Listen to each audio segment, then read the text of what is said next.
right, this is New Durham. Oh, I'll call the. Oh, Scott's doing stuff too. All right, this is the New Durham Board of Selectmen meeting. It is Monday, September 19th, 2016, 7 p.m. and we're at the New Durham Town Hall. My name is David Bickford. I'm chairing the meeting. And to my right is David Swenson. Selectman. Gregory Anthony's. Selectman. And Scott Kidman's at the copier. Town administrator.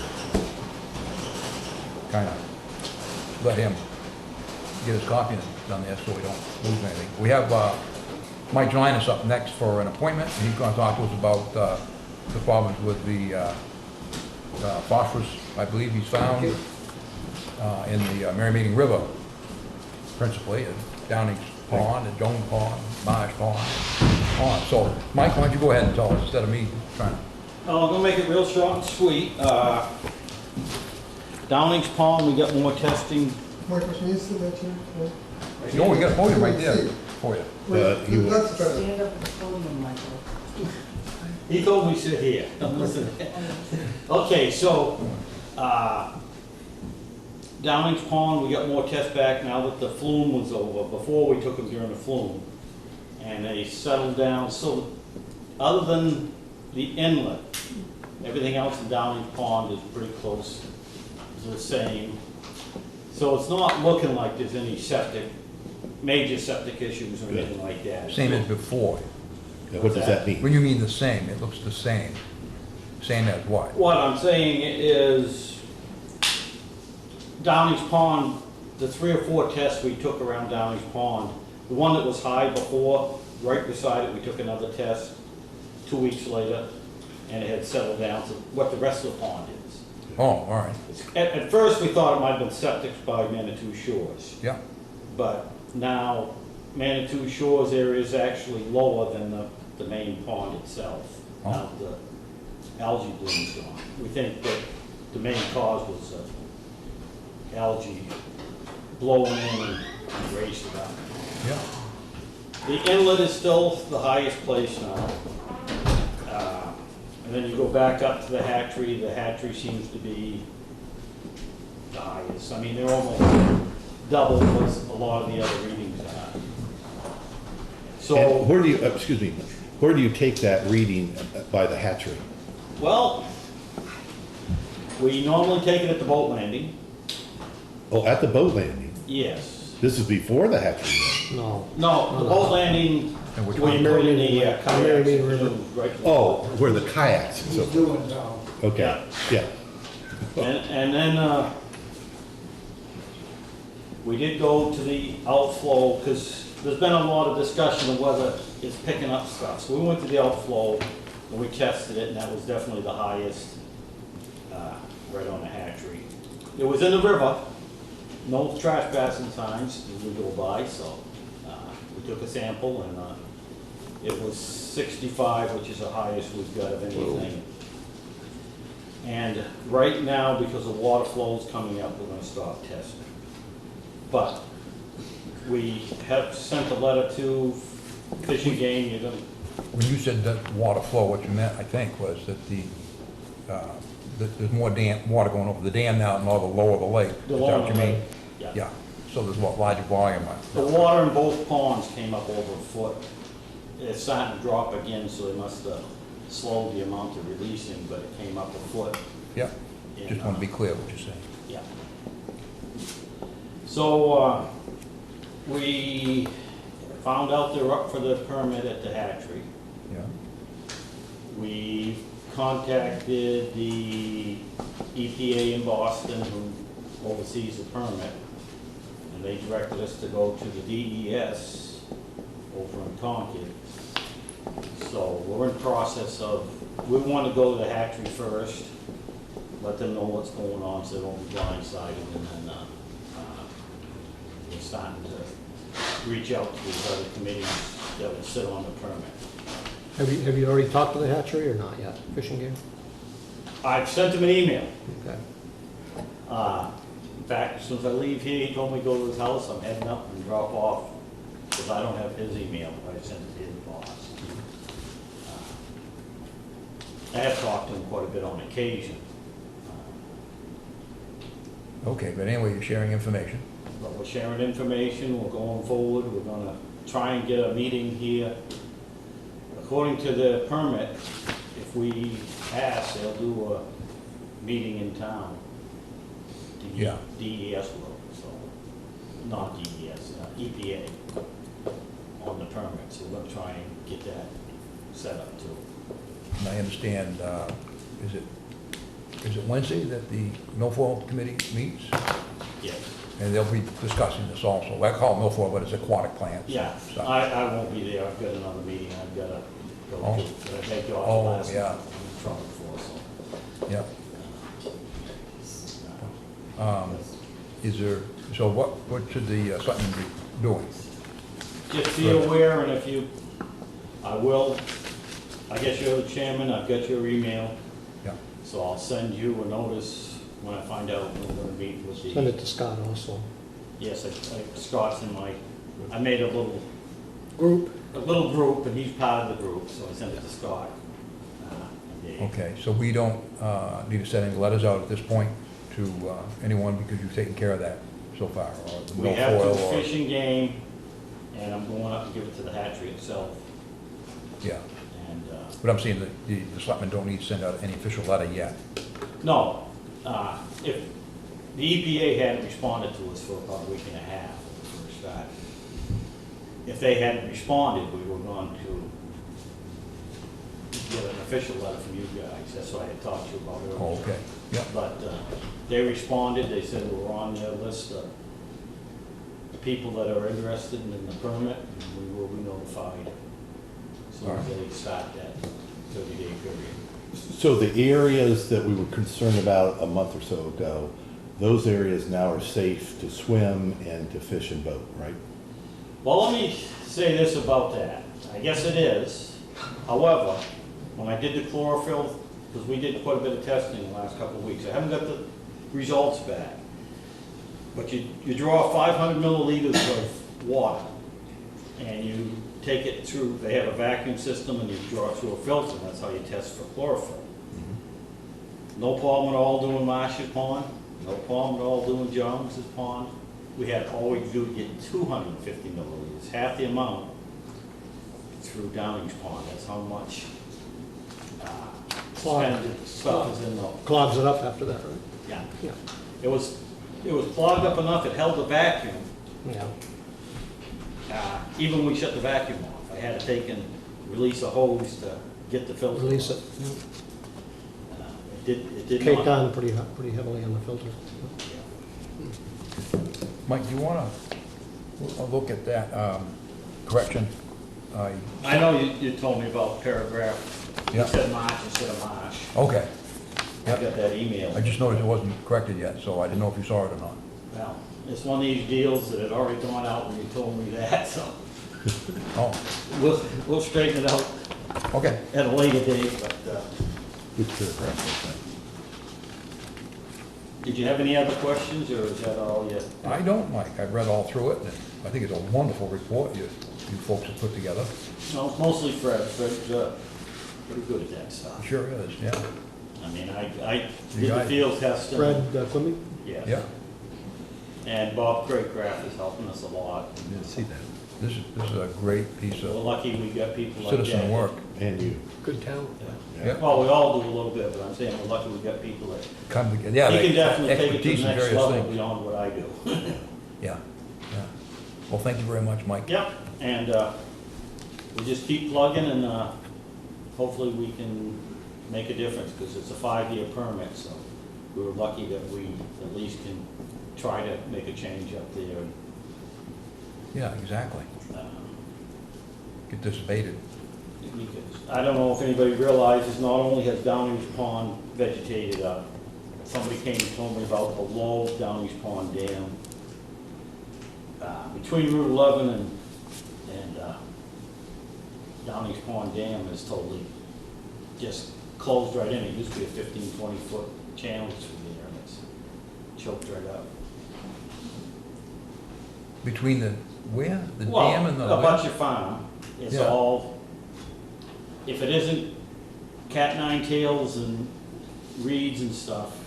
No, I missed the location. You said between where and where? Downey's Pond, dam, Yeah?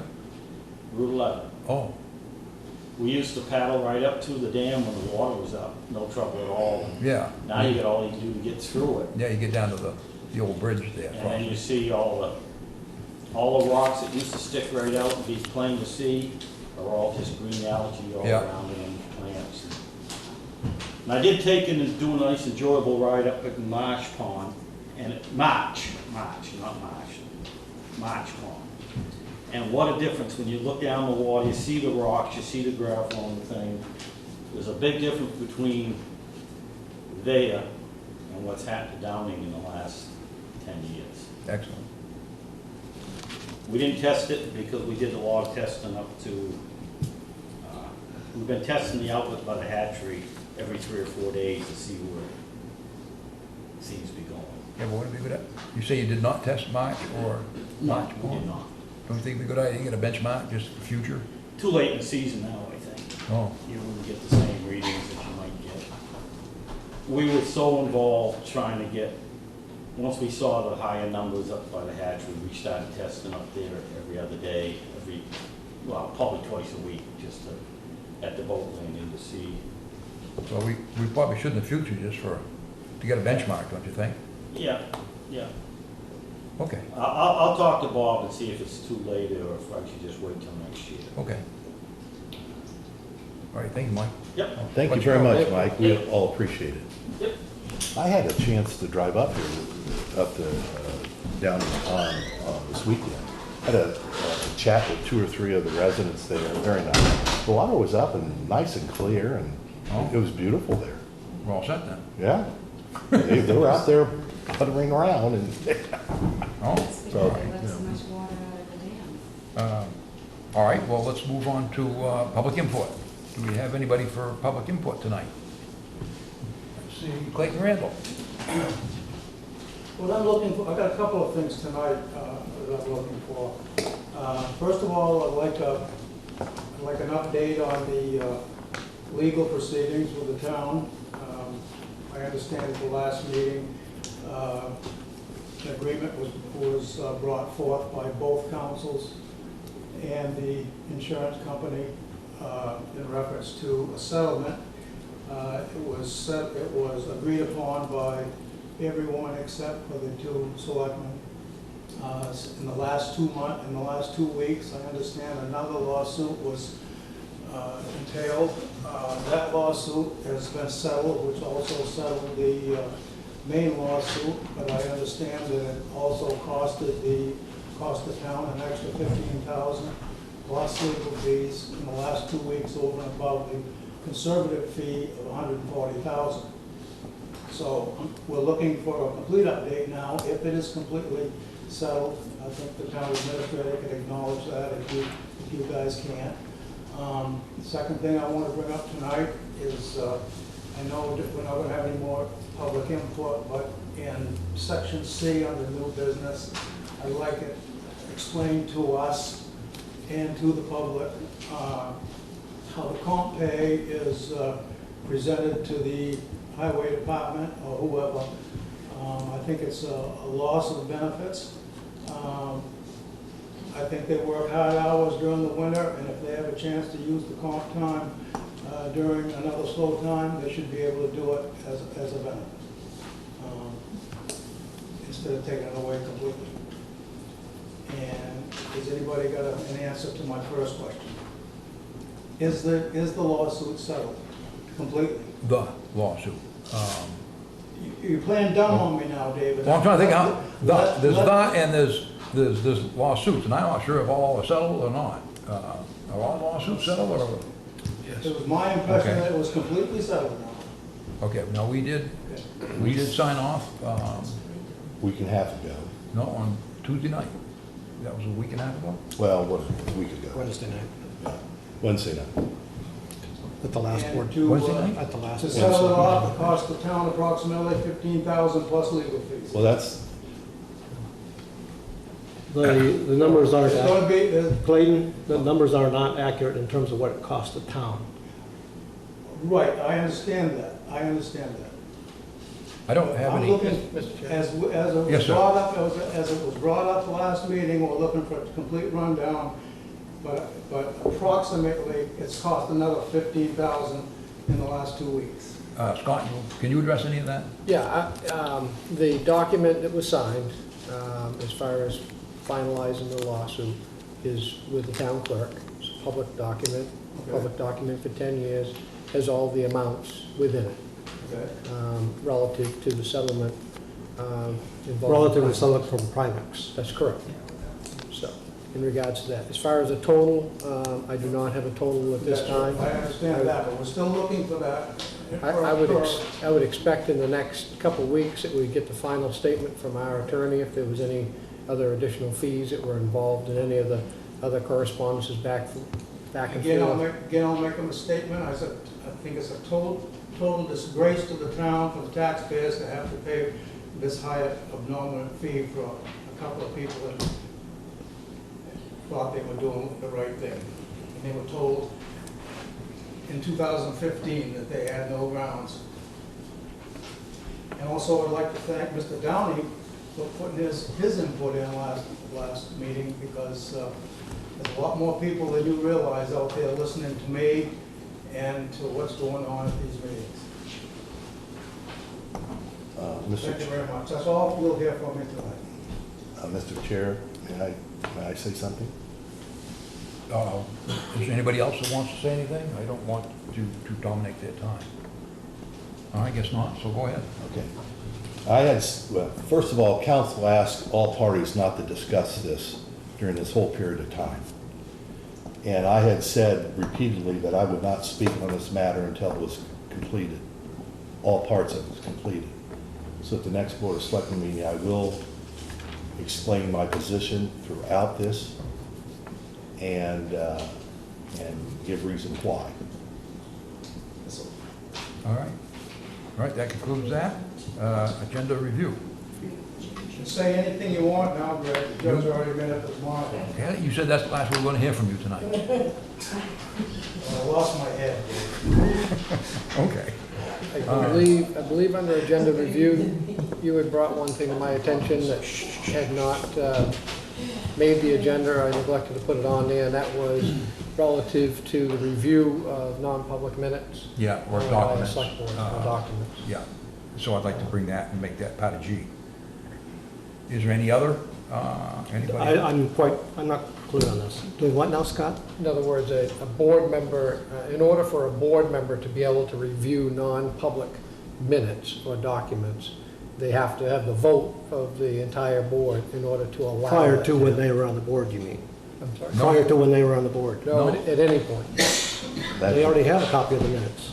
No, I'm talking about past minutes from years back. That's right. Well, That's why I said, prior to when they were on the board. No, he was on the board at the time, I believe. I asked for a set of. You He should have a asked for a copy set of of it. minutes, and I said No, because what happens is we'll do a set of minutes, non-public say, and then we'll say, to see him. pass with amendments, but then we never check to see if the amendments were taken care of.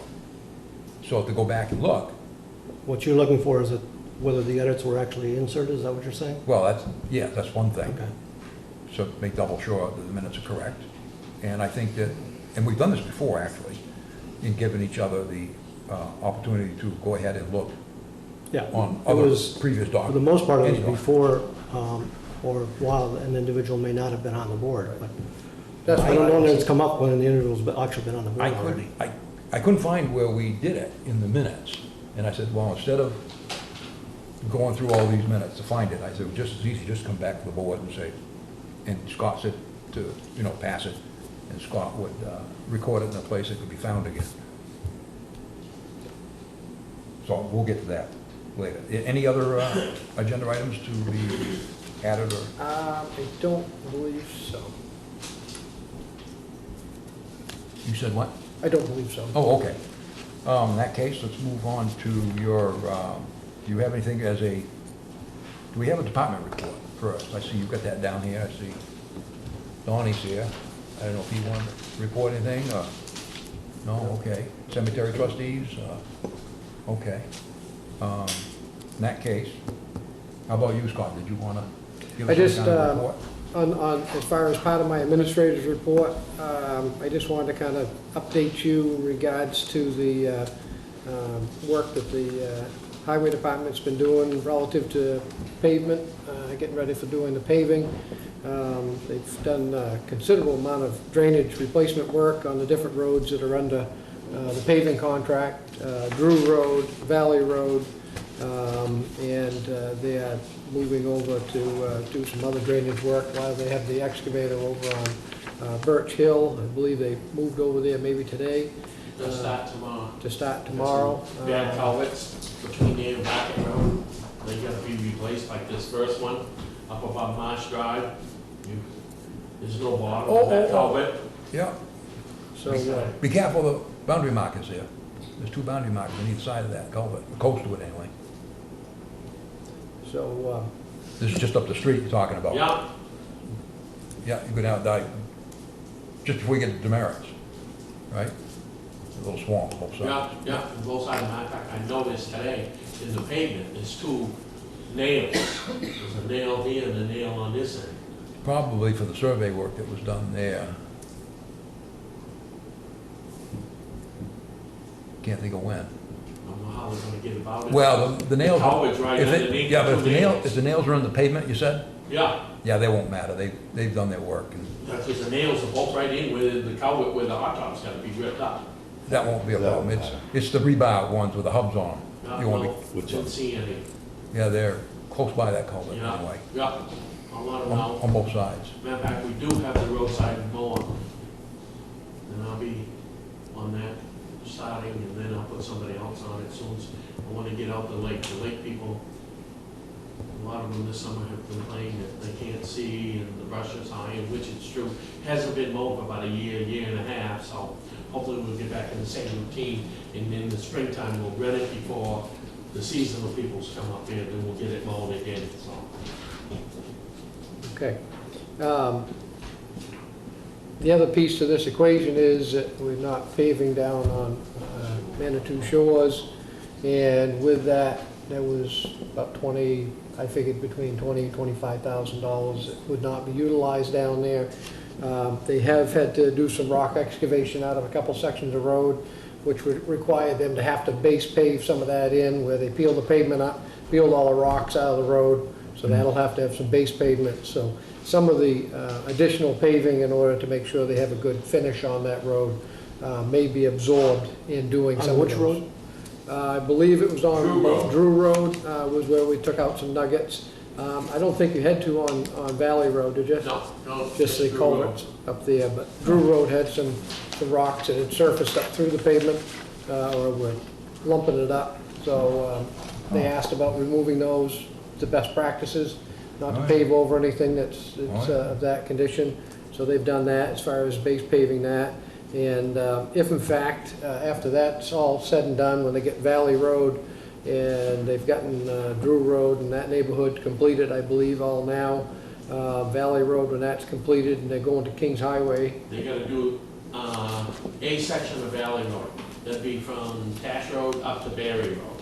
We've got the culverts all in, all we gotta do is dig them down and pave where the culverts are, that way when they come in, they can just do a straight shot right down through.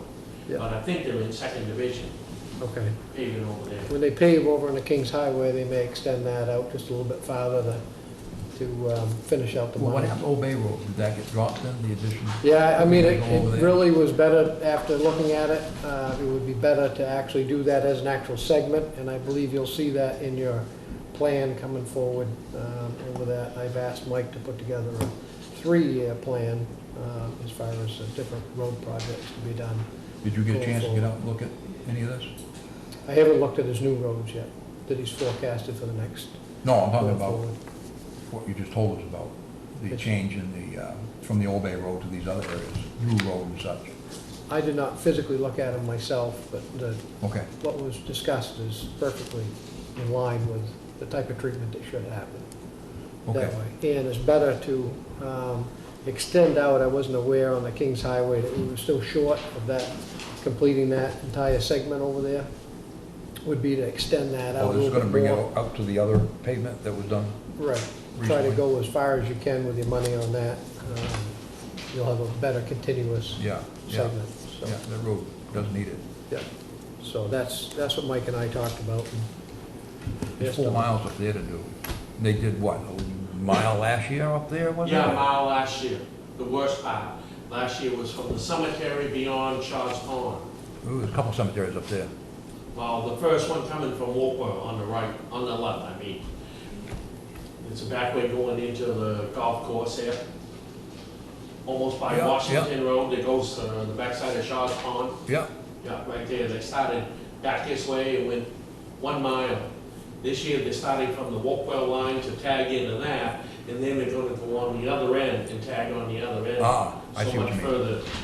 yeah, good. That And sounds to let good. you know, when we pay, before they pave, like some of these roads, now he's mentioning part of Old Bay Road, we go out, measure all the culverts, what they are, and check them, and for what's in there, and when we replace them, we write down what we replace. So we have a culvert maintenance thing saying, these culverts are all good, they paved it, so you don't have to worry about it for maybe 20 years.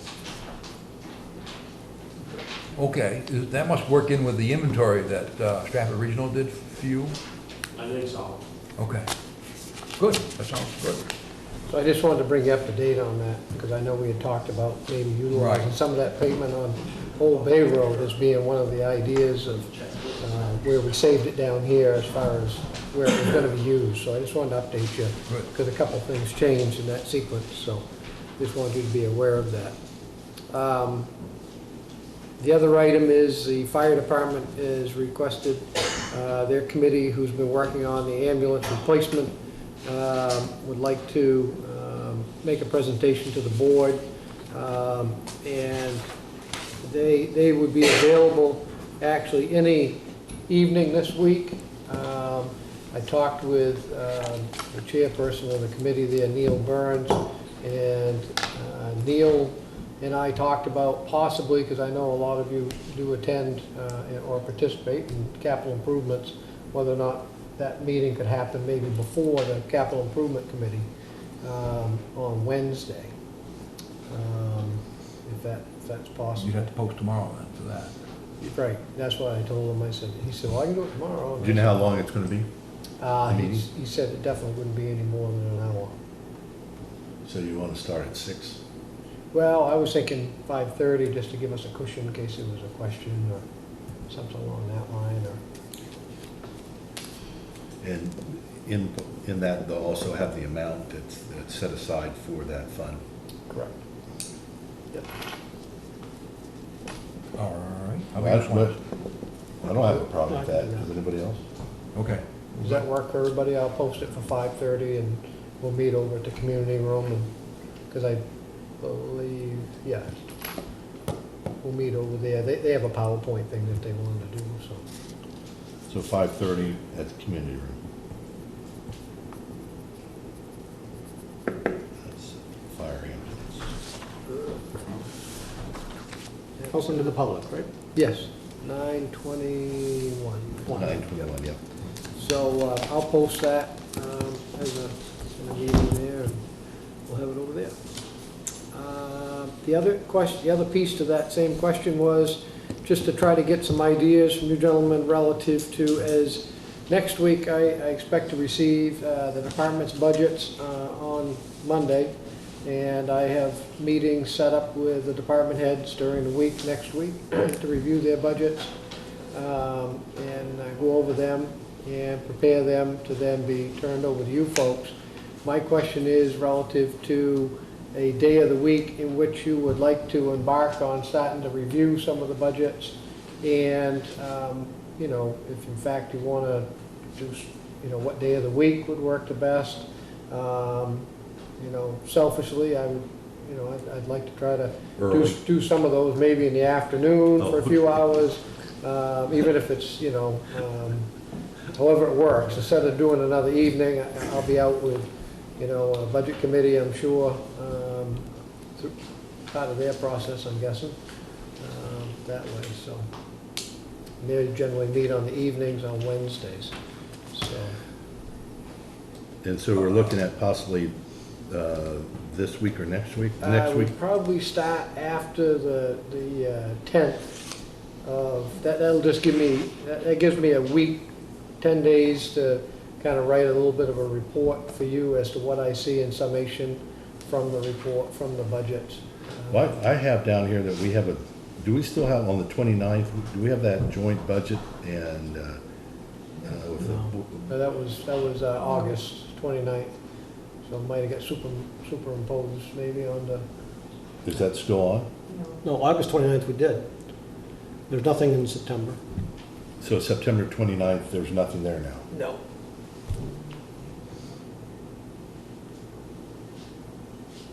You want there to be? Not necessarily, I just had it down here for some reason. Oh, I'll cross it out then. all right, what are you looking for, Scott? So is there a day of the week that's better? We have a Board of Select meeting on the 12th of October. Correct, yep. So And so you were looking for a meeting to do what in particular? And at that meeting on the 12th, I would look to actually, or ahead of time, of course, be giving you basically my report relative to the budget. Yeah. And then after that, as to what you would see as far as a regular cycle of reviewing those, discussing them, getting department heads in, to meet with you, to go over them, get questions answered that you might formulate from that, through that process. Whether it be, you want to pick a Monday afternoon to do them, or I mean, Mondays, of course, tend to be a little bit zooey, but, or Wednesday, whatever day of the week would work for you, then I could maybe kind of put together a little bit of a schedule, maybe get couple department heads maybe, or at least a department head lined up, or however you might see that happening. So at least some bigger departments, Yeah, police, fire, and I'm good. public I'm works, open. and then, whoever else is in line. I'm open too, so The only thing I know, there's a budget workshop going on, I don't, Yeah, But that that's actually is this month. next Tuesday. other than that, I'm open. Okay. I haven't said anything. I mean, I'll be honest with you, either a Wednesday or a Thursday, it start like maybe about 1 o'clock or 2 o'clock. I mean, Fine with me. figure maybe a Whatever 2 or 3 works for hour you. window. For you? I don't, you talking about the 13th then, starting? yeah, we could, I mean, that would work out for me. I mean, so if we figure that, I'll figure the 13th and. the day after the Board of Selectmen meeting? Yeah, You'll that way have- you'll have the materials, of course, ahead of time in your packet. right. But then you'll also have, then we can kind of maybe use that meeting to kind of discuss where we want to be. And I'd just like to maybe, if it's all right, maybe if I lined up a couple meetings afterwards. Fine. um, What time on the 13th? 1 o'clock, would that work? Yeah. Would that work? Fine. Okay. Where do you want to meet then? Community room? Community room, I think, would probably be the best.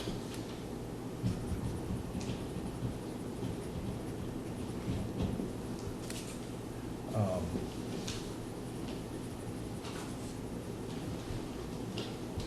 Have you heard back from David Curry? Remember you said Yeah, he said was emailed gonna me, give us- and I let him know that it Relative wasn't to in the what? attachment. Relative to what? Budget, their schedule. Schedule? Yeah, And exactly. what they operated on a, previous format there. And he'd said, I sent you a couple samples and there wasn't anything attached. So I emailed him back on that, and I didn't hear back from him today. I But think I when- actually emailed him back last night. When did he send it to you? I want to say it was, I thought I got it, got it over the weekend, Oh, okay. came through. Well, and I sent him an email myself. Did you tell him there was nothing? Yeah, I haven't seen anything come in, but I haven't seen did anything. want to remind him that, He may in be, case he forgot. he may be out of town today. So Sorry. we'll get that. They meet on, their first meeting is the 19th, I believe, October? of October. That's when they're gonna kick it off, yes. So, Month from today. okay, so that's all I had on the. Well, do you want to set up a regular, like every Yeah, Wednesday and Thursday or something, or every, I don't know yeah, how if you want to work that it. works for you, the 13th is a, Right, that's a start up. right, and then if we just do the next week, Oh, you just want to do one a week then? well, I mean, once again, I'd love to do 2 a week, just to try Well, to knock them out. I mean, I don't know if you've seen the schedule that we developed over the last 2 or 3 years, but we had specific dates set up in which reviews of accounts, Yeah. which worked pretty well. Okay. I suspect that's what Dave may have tried to attach, but I don't Okay. know, not having And seen I it. even poked around on the computer just to see if there was something that was already in the computer that I can just If you want to see it, redate I have more than enough copies, so just let me Okay. know, give me an email. I just wanted to, well, he made a point to say I'll send it to us, to Greg, to Scott. And Yeah. I remember that meeting of the Well, joint meeting? yeah, but usually what happens is that we drive it based on Yeah, our earlier review, and then they trigger off that. They might switch one or two depending on Right. how they wanted to work it. That's how I but- kind of took it. But we usually drive it based on our schedule, and then he works it through there. Okay. Well, if we do the 13th, and then the following week, we end up taking 2 days, because we're on that, whether we end up doing it a Thursday, Wednesday, Thursday type of thing, and, or even a Tuesday, maybe doing the Tuesday, that you would always have a couple sessions already maybe completed that would be able to be rolled along to the budget committee. I think they wanted it like a week ahead of time, but I'm not sure Right. that's always going to be able to be done. Right. The initial written documents, I'm hoping, of course now having things electronically and then hopefully laid out in this format that we have, I hope will help out in that situation. I understand that everybody doesn't have a printer and stuff, but it's pretty easy to be able to, if we can get the electronic blast out to people, and then we can make up the copies and leave the packets here so people can pick them up, at least for the respective ones that are gonna be looked at. I think that'll work pretty well. At least electronically, if somebody can't get to the town hall, they can at least scan it on their computer and develop any questions that they might have, if they don't have the ability to print. But if something like a Tuesday and a Thursday afternoons work for you, that gives me a day on either side to yeah. kind of hopefully keep things in preparatory. So you're looking at the 18th and the 20th then?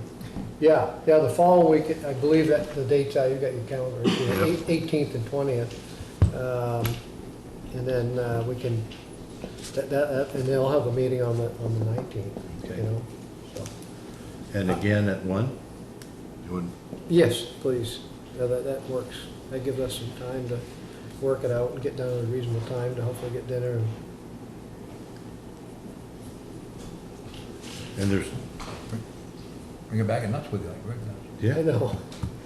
I got some, but my daughter didn't buy any salt on these last ones. Oh, jeez. you can't She's have. looking out, you she's looking shouldn't- out for me. Yeah, you shouldn't have salt. I know I shouldn't, but I like it. That tells you something right I there. know. Electrolytes, too. Yeah. All right, we all Okay. set on that, are we? Yep, I think so. I'll get that posted ahead and that'll All be right. good.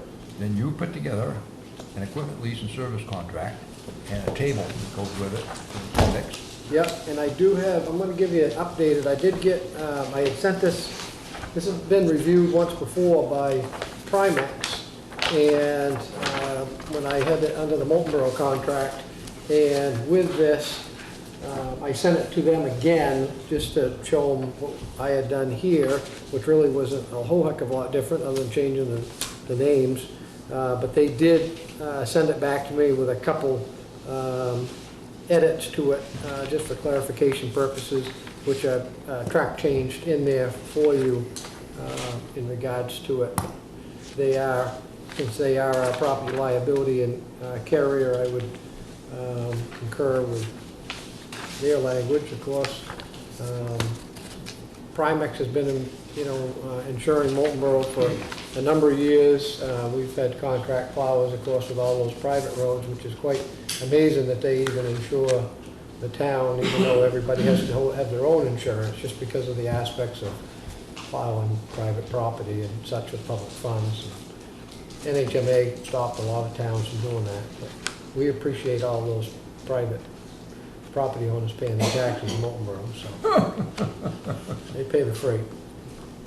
So the other piece of the equation was to put together a list of rates for various pieces of equipment. And with that, there's not a lot of information that's out there relative to developing the rates themselves, but there is, we were able to use the town of Derry, we used New Hampshire DOT, and we used Hampton, town of Hampton, with their different hourly rates that they end up using. Most people that do contract this type of service do it on an hourly basis versus somebody, unless they come in and do an entire, some of the private carriers would come in and give you a price maybe to do the whole subdivision for 1 year. In Ossipee, when I lived there, my associate there, he and I did contract snow plowing. We did some through the town of Ossipee and plowed a couple town roads for them. But I have to tell you that that was not as good a way of actual doing it if I was a road agent anyways, because when you want to be able to have that control over your people that you call out. You want to know that when you call them, that they do come out, that they're ready to go, and they're out there performing the service.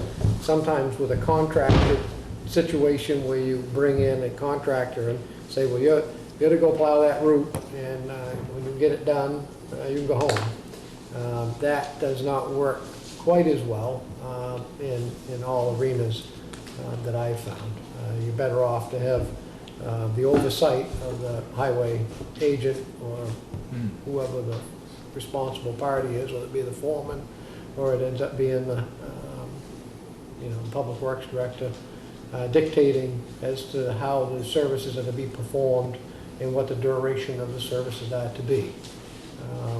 In most of my situations, when we used contract plowers, we notified them, they responded, they performed and completed the service, and then we would release them at that point when we felt we could have it under control, we didn't need their services anymore, and it was noted as such. We kept track of that, time we called, time we sent them home, and then they would invoice us for their hours, and we would obtain their hours by invoice in that situation there. So. Well, the only thing I see on the narration of the contract is the word private roads. And we should even be right in the third sentence after the bold title.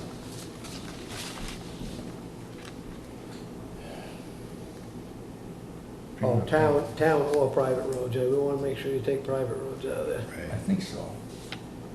Should be just I town wouldn't want- roads. Make somebody think that they're gonna have to be private Yeah. roads. Good catch. Other than that, I don't see anything else in the narration to go over. I don't know if the others do or not. Swens, how are you? Is this all the information we have, Scott? Yeah, I can give you, I have a folder here that's got all the other towns. Well, let me tell you what, I would not be able to vote for this, not because I'm not in favor of looking at outside contracted services, but there is absolutely no way to assess the value of this compared to what we're now paying, unless I see what we're now paying, what the costs are for similar services that we're now paying. I don't see that here. Yeah, I did a cost comparison, and in this situation here, if you keep the entire amount of fleet as far as the equipment, you don't save any money. Matter of fact, it'll probably cost you more money during year number one. I'm not so sure that you will save money in year number two. You clearly would have to, in my analysis, liquidate your assets of equipment in order to show any type of balancing and or savings. And what ends up happening in that situation there is it's twofold actually. In this situation here, if you bring in a contract plower, and in the past they brought in a chap to come in and work the winter on a part-time basis, 40 hours a week plus whatever overtime, is they brought in a real reliable fellow. He'd been doing it for years for them, and drove one of our pieces of equipment here, from what I understand, and provided that service. So in this situation, if you have a contract guy and he comes in, and you would not bring that gentleman back, so there's a little bit, you don't have that expense of that employee, which is relatively small in this equation because he's part-time. He has no benefits. He has no health insurance, retirement, which is usually the big nugget on most of our employees. And then with the other pieces is the truck and the truck itself. And you know, the situation, just like I mentioned at CIP, was that, you know, the scenario I had was that, you know, you end up having in the summertime, because you got everybody out doing other things, such as running backhoes or running graders or loaders, other pieces of equipment that in the wintertime, you're putting them in dump trucks to do. So you have to have a fleet of dump trucks, either you own them or you contract them, in order to provide that service. Plus, you still have to have a core number of people in order to provide the service as far as doing the work on the roads, on the maintenance side of things. I mean, you know, really, Donnie's got his 5 year, including yourself, right, Donnie? 5? Yeah. If you get everybody, you know, and in that situation there, you know, I mean, depending on what you know, what the job is. I mean, if they're out ditching, you know, Donnie might be in a loader, and you know, you got the grader being operated, you know, by Matt, and you know, if everybody's on staff and everybody's there, you're running 3 dump trucks, or maybe it's 2 because you got somebody at the garage working on something. Excuse me 1 minute. Yes. I count 5, 5 guys, yeah. and that You take- includes Donnie. That's what he Includes says. what he Donnie, said. so I just, Yeah, That's what he said. Oh, I'm sorry, I thought they said 5 including Donnie, plus, not plus Donnie, including Donnie. including Donnie. Okay, So, thank you. so if you take that away, it leaves you couldn't hear with you, I'm potentially sorry. 3 truck drivers to perform that. So, you know, right now, you have 5 dump trucks, right, Donnie? But 4 with dump carts, right? Yeah, you got And 5 one- regular dump trucks. The truck I drive runs a water truck in the summertime, Right. flushing culverts, wetting the roads down. When we grade them to activate the calcium chloride, in the wintertime it has a sander on it. But we also have used a year or so, 2 or 3 years ago, back when we had the International with a water truck on it, that truck shuttled water from a brush fire that was 4 days Yes. for the fire department because they couldn't get their other trucks in. Well, let me cut to the chase here, Scott, because kind of, you already said the key piece. It's more costly to the town to do this. Makes no sense. Well, you know, Without a much more thorough analysis and a much more longer-term plan, it makes absolutely no sense. The difficult part you have in this situation is that you have the unpredictability of winter. Right. And you don't know exactly how many hours you're gonna end up having to utilize the piece of equipment. You know what I'm saying, is you could have a duration of a storm. that's Business what, 20 business goes hours. through this all the time, and seasonality and all that kind of stuff. You do it based on, you know, data that you have and over a period of time. Right. And do it on some averages, recognizing that there may be some sort of surge or something that you have to be able to try to cover. But with what the information is now, and without having a longer-term understanding, a strategic approach to it, all you're doing is costing the town more money, which makes absolutely no sense. well, Well, it doesn't cost once money. again, He already said it. I wasn't driving this, It but doesn't have a cost to have a contract prepared. That's all this, we're talking about tonight. Well, I think having a contract prepared is one piece of the equation, and setting the rates is one piece of the equation. Right. The other part is you will not get anybody to jump on board, or at least sign their truck up, unless they have a commitment. And the commitment is that every month, you're gonna pay them a set fee in order to have their truck ready to go, whether you use it or not. And what I'm saying is, And that may not be a bad thing, because that way, if you do have a breakdown, but most people won't go out and buy that kind of piece of equipment and equip it Yeah. for you unless you're gonna use it, that's all. I talked to Scott this afternoon, I ran the numbers, and I don't see this working out this year, which I'm disappointed about, because I wanted to start blending this year, but the only reason we start blending is to save money, not to spend money. And I read somewhere, calculated something, it was like $29,000, $30,000 if we bring somebody aboard. And I don't see how that, it's supposedly would replace one individual that's part-time, 3-4 months. No comp, no benefits. And, you know, he does a good job year after year. And I figured that was 12 something, whatever that amount was, depending on how many months, but it's 12 to 15,000.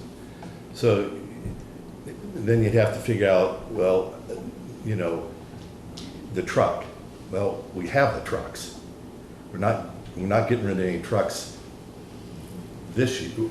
We're not going to pull a truck out of the fleet this year. Later on through CIP, we might not renew a truck coming in, a new one, but that's in a couple of years from now. And I don't see, and I've said this many times, the employees we have, the highway department do an outstanding job. I watched them actually the other day doing this culvert work, and I was very impressed with them. But I said that the only way we'd lose employees is two ways, as far as I'm concerned, is one in Selectmen, through attrition or through an employee that just isn't doing their job at all. And that would be determined by the department head or by Scott, not by the Selectmen. So after running these numbers this afternoon, I don't have a problem with doing the contract. I think that's a good idea. But I'm not sure if I would be comfortable signing someone up with the idea that we have the crew this winter with the gentleman, I apologize, I forget his name, that comes from, Mikey Dorton, yeah, that comes in from Pike. Very nice gentleman, hard worker as I've seen. he's been with us almost 14 years. Yeah, yeah. And so, as much as I want to start the blending, this winter, I don't see how this is going to fit without us paying another 15 grand.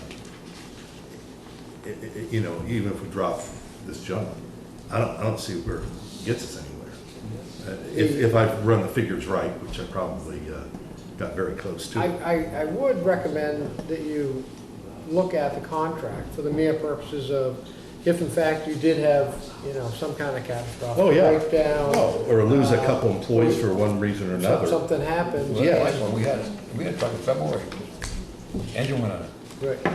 And the other rest because the other guys make up for it, without- it's not like you're Right. completely down, And you the other trucks may- have to go a little further, but you may want to be able to say, hey, And you may need a guy to come in with a 1-ton, for an example, and help, you know, if you get a bad storm and you might need somebody to come in That's right. and help out. At least this gives you the opportunity, if you got a feller in town who's got a rig, and even though you may not guarantee him any work, but he may be willing to be on a standby to help you out, plow parking lots, or help you out that way, it may not, because you want to make sure you have this kind of a document. that's all we're talking about tonight. Yeah, well, I'm not uncomfortable of going ahead and passing this document. I've read it over a couple of times. I've talked to Scott about it. And, you know, this is just a backup if something would happen. A couple of trucks would go down, we'd lose a couple employees for whatever reason. Then we're gonna have to implement this, and I don't wanna be behind, you know, and then have to work this out. I'd like to have this ahead of time, so if we do, we've got the contract, everybody's aboard on it, and we can track someone down, have them sign the contract, and we're fine. I don't want to put somebody out there without a signed contract. Scott, there's a couple things on the appendix. Yes. One, where it says monthly lease of equipment. Yes, Then below that, it says snow plows on way. Is that one way. I'm sorry, that should be one way. okay? Good catch. And then you come down to the bolded paragraph, monthly Yes. lease of equipment. And you get to the next sentence, and then it's go monthly lease payments are paid the first week of the preceding month. So November's would be paid in December. So I know, it's just you doubled up on the first week. Oh, So I think it's I think it's the first week of the first week of the preceding The month. first of the first week of the preceding month. Did I say that right? The first, Week, I should probably say the first, just say the first week in the preceding month. first week. Yeah, this should knock out the first, the first of the first. Gotcha. In the preceding month. Yeah. okay, now the next Yeah, go ahead. sentence down, hourly lease paid, that would be, I believe, BI, right? Yep. And that's all I have. The other thing to note in here, for an example, like I did put rates in here for things other than, a couple of other things that were not, and this can be modified later on as you do other contract equipment, to add in some other stuff like excavators, skid steers, loaders, backhoes, things of that nature. So if you're doing a big project and you need additional, or you lose your loader and you need somebody to bring in one, or lease, you can work on that by, if you have a guy who's a local, he's got a loader, and your loader goes down, and he's willing to lease it to you, bring it over and let you use it, This will allow you to do that on an hourly basis. If you've got a truck snow, say things get too choked up here at the town hall and you gotta haul snow, instead of taking out your spreaders and you wanna haul, get a tech guy with a 10-wheeler to come in and haul snow for you, you can hire him on an hourly rate to haul snow for you. Right.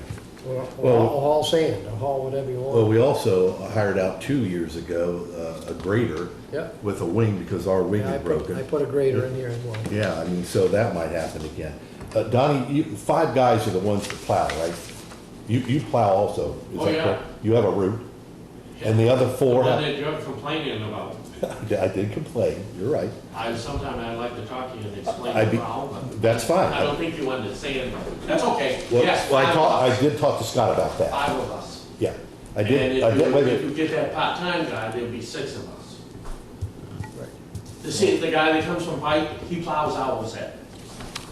Do we have a truck for him then? Oh, yeah, the brand new one ton. You stopped in, saw us last year. The 5500? Yes. Okay, so we actually have 6 trucks that can plow? Yeah, well, you really got 7, but you have nobody to plow with it. I- You got a Is that 350. is that a pickup? Oh, We got a 350 one ton that goes on this side and plows the intersections, on Quaker Road, Ridge Road Top. They do my dead end roads like Gosling Way and the cul-de-sacs, so I can get around quicker with a big truck, and they go into Ragged Mountain. Then they'll come down here and help the guy that comes out of the lake plow these parking lots and plow the parking lots and stuff down the. And what do we have? 10 miles a route or 10 to 12? What is our routes? I think mine's the longest route. I think I have about 13 or something. You're 13? Everybody usually goes out the same time, and we go home the same time, and we all end up back at the shop the same time. If somebody breaks down, everybody works, well, I can get this road for you, that road for you, and it works out great. You got a good bunch of guys. The farther the distance away from the shop, the route is. The shorter the route. mileage. Yeah, yeah, Exactly, yeah. go 2 ways. Right, you wanna make that nice. Okay, so we actually have 6 then that does it. Yeah, they end up having the Right. one ton, 550.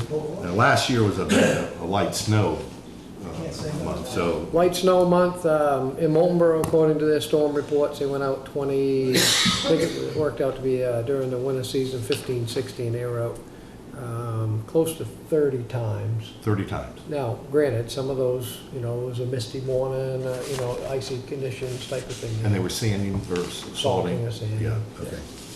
Yeah. All right. I took an average over the 7 years that I'd been keeping track of it in Moultonborough. I basically took an average, and I gotta tell you that the number that I used at 25 was a low number. Okay. The average was quite a bit higher for the events, but once again, I had a different territory that I had to be contending as well. So, we had more snow, we used to get more snow up that way, and other than the big snow you guys had, you had more snow in the south here a couple of years ago. Yeah. But we had. Okay. Well, anyway, Scott, I approve your contract, where do you go from here? The fact that you approved doesn't mean everyone does. I didn't ask you, thank you. I was asking Scott, Just please. want to make it Yeah, I mean, clear. Thank you for that clarity. You're welcome. the, Let me know anytime you need it. if in fact the rates are acceptable, and it's the indication that you have from the board, then We can negotiate these rates down if we can find someone. Well, you're kind of posting them as, this is what we pay, yeah, generally you post those as. unless there's some kind of deviation from what. And It's a contracted rate, it's a contracted rate. my understanding, this is you got from the state, or was this? Some from the state, some Some from. contractors? An Dairy. average of communities. For an example, one of the contractors in the area here for his, 1 ton, he wanted, I think I put in there for $70 an hour with a spreader. I think he wanted 75. That was the rate he gave. So this one might be. Generally, 70. people that are plowing driveways are gonna wanna get about $150 an hour for their piece of equipment. Because That's a lot of back and forth. a lot of back and forth. Some guys will take, A lot of road liability. stuff, but if Yeah. you're just gonna have them come in plowing the Well, section. plus they have to have insurance, so that's understandable. This is pretty high insurance. The state doesn't even require this much. But anyway, Scott, you said it would be handy to have it on hand. It'd be handy to have on hand. It would be nice if in fact we're gonna continue with the same operation for this year with this part-time person. Be good to notify him that he's gonna be coming back for that purpose, and that he understands that, you know, he's out of the crew. I think he understands that. He's been there 14 years, and, but, you know, there's new people at the helm, so if it's a mild winter, I probably expect that they'll be out cutting trees and trimming brush and doing that kind of stuff, which might be a little bit different than what he was used to. But as far as, So you'll keep them. I'm trying to stay on the contract here, Yeah, to have. I'm this good with contract. the contract. It's just, there's something in your back pocket to Yep. use if you need. So, I'll make a motion to approve the contract as amended. Equipment lease and service contract? Equipment lease and service contract, as amended. As amended, okay, I'll second that. All right? Any further discussion? Yeah.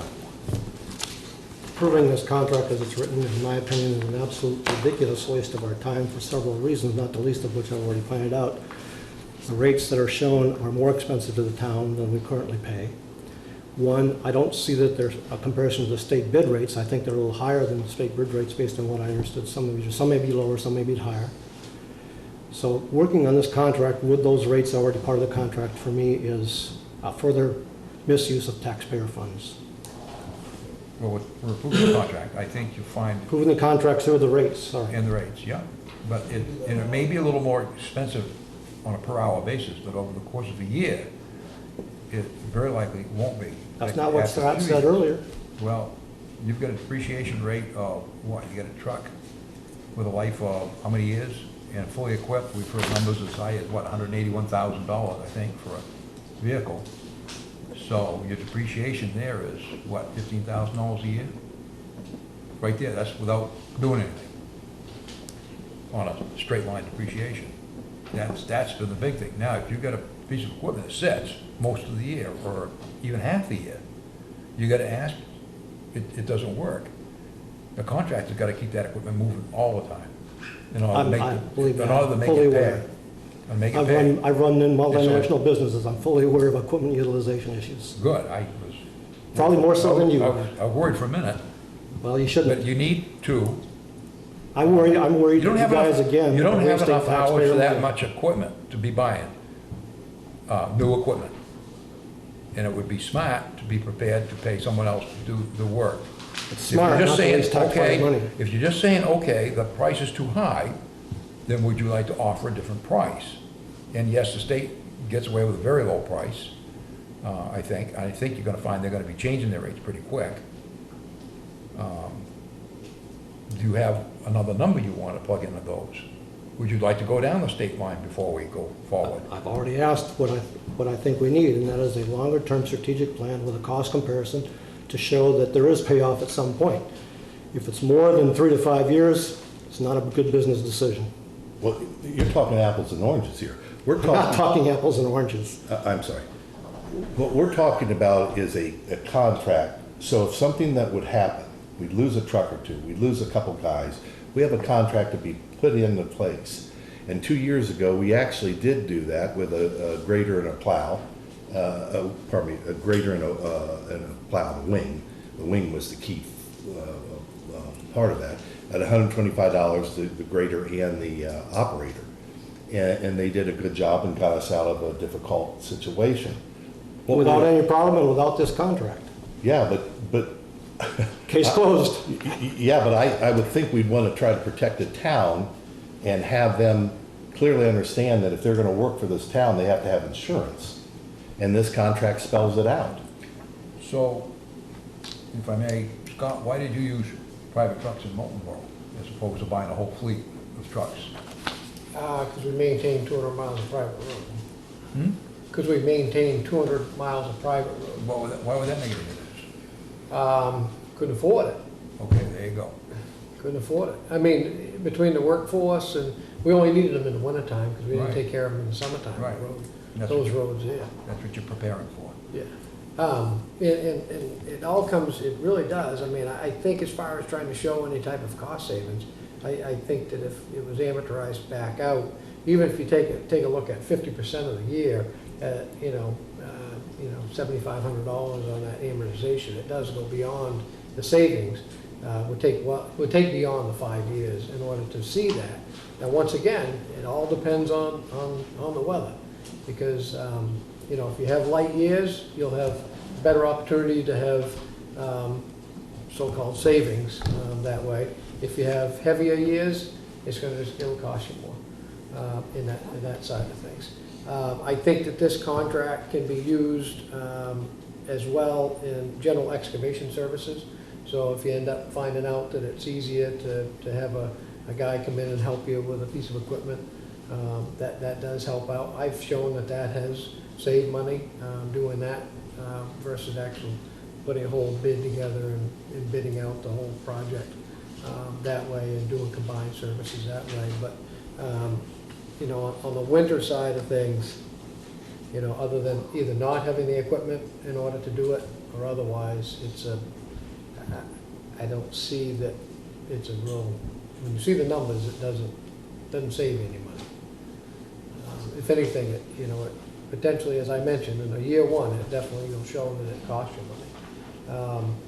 It may, if we play out longer, the hard part is the unpredictability of winter. And you're including the depreciation cost? Yeah, I mean, I use the depreciation cost, you know, I had used a number of 18,000 on a 10-year replacement schedule. So I basically used it, that's how that worked out. And it worked out with a, you know, with the truck, when I saw the numbers, with the operator and everything there, it was less on an hourly rate than $100 by us operating our own truck. And Oh, yeah. with a part-time guy. Now, if you add a full-time person in there with benefits and such, that can be, you know, it gets a little bit more tangible there because it costs more, you know. Anyway, okay. Any other discussion? All right, hearing none, all those in favor signify by saying aye. Aye. Aye. Those opposed? Opposed. Okay. In the words of my friend Ronald Reagan, there you go again, spending more taxpayer money unnecessarily. We do that a lot. Okay, this doesn't spend any. It certainly does. What You're we setting just- yourself up What for we the town just to pay did does not, exorbitant rates what on we per just hour did rate. does not spend a dime. What you just set up was the town to spend exorbitant rates unnecessarily by the TA's own admission. I didn't hear him say exorbitant rates. Did you say exorbitant? I didn't say exorbitant, I just said that it was more costly. That, to me, is exorbitant. More costly in the first year? Definitely year one. Well, And year two, you No, said. no, wait a minute. We really are Which talking is about, just let me finish here. Which is what I asked for, is that, what I said is I'm not opposed to looking at outside services as an opportunity to blend in for highway and other services. What's, to me, atrociously lacking, quite frankly, Scott and others, is that there is no longer-term strategic plan showing total cost over a period of time.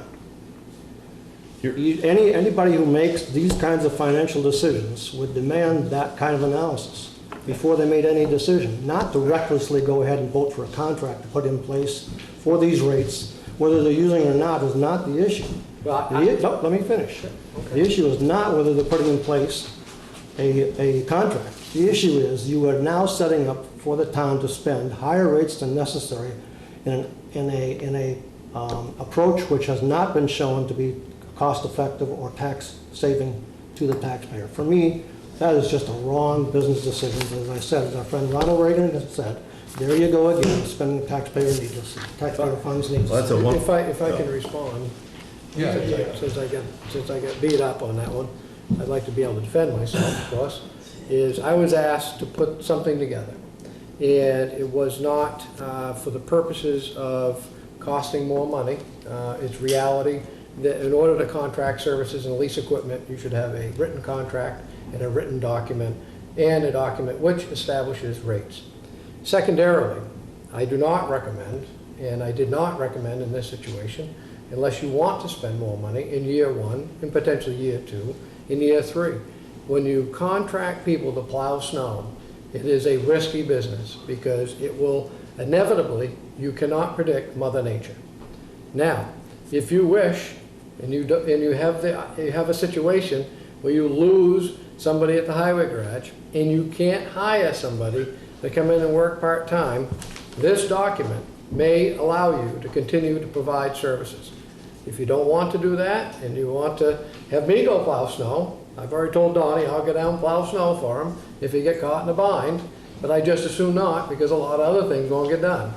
But I can tell you that this type of a document is something that you want to have in place for that type of purpose, whether it be to dig ditches or it's to plow snow. I did not advocate one way or the other about moving forward in this direction. There's been a number of people, from what I understand, whether it be on the budget committee or on the capital improvement committee, that wish to go in this direction. I think that the numbers you may see do not substantiate or qualify that. But I don't think anybody has seen all those numbers yet. And Nor I think have it's we. premature to do that in that situation there. So I'm not asking you to sign somebody up. I heard pretty well tonight that we don't want to spend that money yet. And I would, before I was to sign somebody up, I would probably tell you exactly what it's going to cost. And I think I gave you a flavor for what that is, that it's more than what you spend now. But, once again, if you're looking to change, you have to look at the whole picture, as Selectman Swenson said, as to how that's going to be paid off. And he's right, in my opinion, 3 to 5 years. If you can't show that it turns it around, then that's what you have to come out. I don't think we've gotten there that far, and I would not want to do that. I don't have enough data on New Durham relative to their winters. I mean, if Donnie's got a journal at home and he can tell me how many times he's been out, I was using data from Molten. You will this year. And I can tell you it was considerably higher than what you had, what I put down in my analysis. What in did my Donnie- report. what did Donnie Let me say? respond. No, I get to respond first to the How come you RTA. get Scott, first? because I'm a selectman, that's why. Oh, Scott, just a quick response. I guess I What don't you- get What to you've talk. underlined is that what I've asked you to request, and that is a much more thorough analysis and a longer-term plan. Once that's done, and we can look at that and analyze it appropriately, this could very well be okay. We've gotten along fine for 75 years, not that that's right or wrong, but 75 years we've gotten or more, whatever trucks were invented for plows, trying to be able to fill where we need fill-ins when personnel, equipment, or other goes down. That doesn't mean we shouldn't look at that opportunity, but what I'm very much opposed to is we've now set in stone rates for that process, which in my opinion are higher than what we need to contract for. Now, May I say May something now? may I speak? Oh, go ahead. May I speak now? that's up to you. Oh, I thought it was before. No? Don, What I was you saying wanted to say is, something. I am the guy that's gonna be getting up in the middle of the night, because the other guy lives in Lee, and there's no way he can tell what the weather is here. And I've already got a book, because I keep track of when we come out, and now I will keep track when I'm hearing what kind of a storm it is. Hopefully I can keep track of all this, what kind of a storm and how many inches. I'm sorry, Hopefully next year, storm? yeah, Okay. winter storm, Okay. winter rain. No, sleet. I understand. But try to somewhat keep a track, that way what I'm hearing from Scott, at least he'll have a little data there to know how many hours we put into it and how much we got, might help him out in the near future, but we had a big nor'easter here one year, way back in the 90s, and we had both our grader out, Freddie Marsh's grader out, that's back when Bob Berry worked here. Bob Berry ran a loader on top of the ridge because you couldn't keep the ridge open, and we had the four-wheel drive on the backside, and we had all the other trucks running. You don't know of any other information over the years that was, I don't myself, I don't know if Mike Clark ever did or Mark Fuller ever did. Well, I've I seen can some. ask him. well, I've seen some pretty good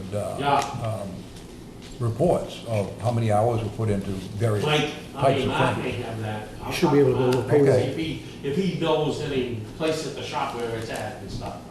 They should be able to go to historical payroll. I do know, I talked to some guys that do drive for the state, and if their truck is parked and they don't plow snow, they're guaranteed 10 hours pay Yeah, anyways. yeah, that's right. This had Yeah, some of that in it. Yeah. Yeah. Okay, thank you, Donnie. Yeah. Anything else, Wens? You said something about payroll. No, I said you may be able to get some historical information, not so much specific storm, although you could check it with weather history as well, by looking at payroll over the last 6, 8, whatever you want, 10 years, and just look at the peaks and cross-reference that to storms, you should be able to get a pretty good idea on an average what it takes. I can clearly see right now that Okay. it doesn't add up. I mean. That's my whole point. I put it in there so you guys could do the math, other than coming through and telling you that it's gonna cost close to $30,000 to hire this guy for the winter. Now, if it doesn't snow, it's only gonna cost you $4,500. But still, I took a number. It's hard to do these type of contracts and to bring these type of people in for these types of services. It really is. It's difficult. $275,000 I paid, and close to, that would have been about $235,000 just in wages for, I say wages, contracted hours for private contractors to plow that 200 miles of road. Yeah, that's all right. It's a lot of road. May I? Oh, I'm sorry, Greg. Yes, of course. There's two issues here. The one issue with the equipment lease and service contract is strictly, as far as I'm concerned on this, if we do need to hire someone, we have a contract for them to fill out and the responsibilities, legal responsibilities that they have to the town, and the rates that we're going to give them and so forth. That's the one issue. And for this winter, it's going to be strictly, as far as I'm concerned, this contract. If something unusual comes up, we lose some trucks, we lose some employees, then we're going to have to go out and find someone to fill the gap. And we have this contract that will do that for us. The second issue is the long-term part of looking at this and how we're going to blend in the next several years. And that's a separate issue from this contract. And I don't think we should get the two confused and put together, because they're not together. The second part of that is the long-term, if we're going to blend in the future, several things would have to happen. I ran the numbers, and it isn't going to work this year, blending. Financially, it costs the town more money. So I'm happy with what we have right now. But in the future, if we, through attrition or retirement or whatever, if we lose some personnel, if we decide not to renew a couple of the trucks, then we're going to be put in a position then of saying, okay, now we can blend, we can pick up that gap of a truck and a driver. And then you go into, not necessarily this contract, then you go into a contract that you sit down with several people and say, this is the route we want you to do, you use your own equipment, your own employees. Then you run it out for that year. If they do a good job, let them know we'll hire you the next year and so forth. So they know they'll have a job with us for a period of time. Now, I've talked to Scott and several other people that have done this, and they've done this successfully. But that's a different issue than this equipment lease and service contract. This is to protect the town. If we do hire someone part-time, for a short period of time, their vehicle and employee, that they have to have insurance, they have to do the workman compensation, follow workman compensation laws, and it goes into great detail what they have to do. And that just protects the town. So, I see the value in this lease service contract agreement for that, for right now, for that and that alone. All right, I'd like to move on to No, another subject. I have a response. If, Greg, if you think that the contract that has been just majority approved isn't something that really plays into the blending concept, you're sadly fooling yourself. By your own admission, you admitted earlier that this would not work. It's the same contract that would not work. Secondly, it's a shell game. It's a shell game if you think that there's any difference between this fiscal analysis versus not renewing trucks. No matter how you work it, if you purchase trucks and use our own employees, the same costs are gonna be there as you have now with inflation and other things that you're gonna pay anyway in any contract. So you're only fooling yourself if you think it's different.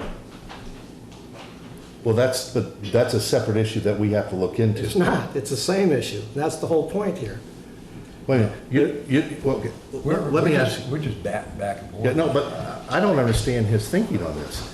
If you have to hire a truck and a driver this winter, something would happen. How would you do that? Same way we've done it for the last 75 years. What, with a handshake and good luck, go ahead and plow? There's no handshake. There's been purchase orders and things like that. No, but we have now a contract. That's the whole point. We're paying excessively for that work now. We didn't even know it was a greater hire when one went out. Well, all right, I guess, yeah, I guess you and I think differently. These are two different issues, clearly two different issues. They aren't clearly two different issues, but you are right. You're entitled to your opinion. All right. We need to move on. Fire department compensation, schedule for inclusion in the personnel policy. That's number 7, chapter 7. Anybody want to comment on that? All right, I will then. Scott, just minor things here, just on the narrative. On the first paragraph and the last word, it looks like it might be a space issue before error. I'm not sure if that's a spacing there or not. Yeah, there should be a space. Last paragraph. Oh, on the first, on the pay periods? No, Paycheck. this right here, it's coming together right there. It may not be, because It's sometimes supposed they to be do. separate, it's supposed to be 4 errors, so there should be a space there. That's no big deal. But, you know. Yeah, I actually, yeah, I did make that change up above because the time, Jen picked up on the time. Yeah, see, Turn the time in. so we're all set on that, I guess. It's a little, it seems like it might be a little tight for the department heads though. No? It might be That time, it's 10 a.m., or is that what it's been right along? I believe the last, it was at 1 PM. So this is a change to the time, yeah. Well, Is that we've pretty much been operating under this practice, and they've been working? yeah, All right. yeah. Yeah, as far Now- as payroll goes, yeah. Then my next is down, we see base compensation, that paragraph. Last sentence, which that's with Selectmen, Yeah. will attempt to take into consideration conditions of merit and to seek to reward those employees who have performed meritorious service to the town. And instead of will attempt to, may. That's just my suggestion.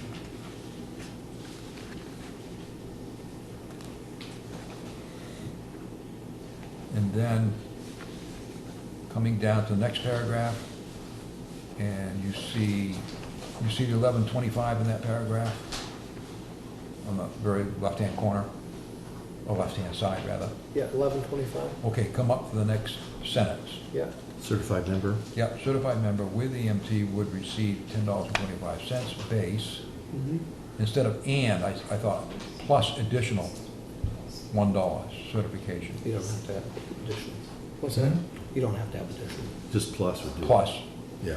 that'd be fine.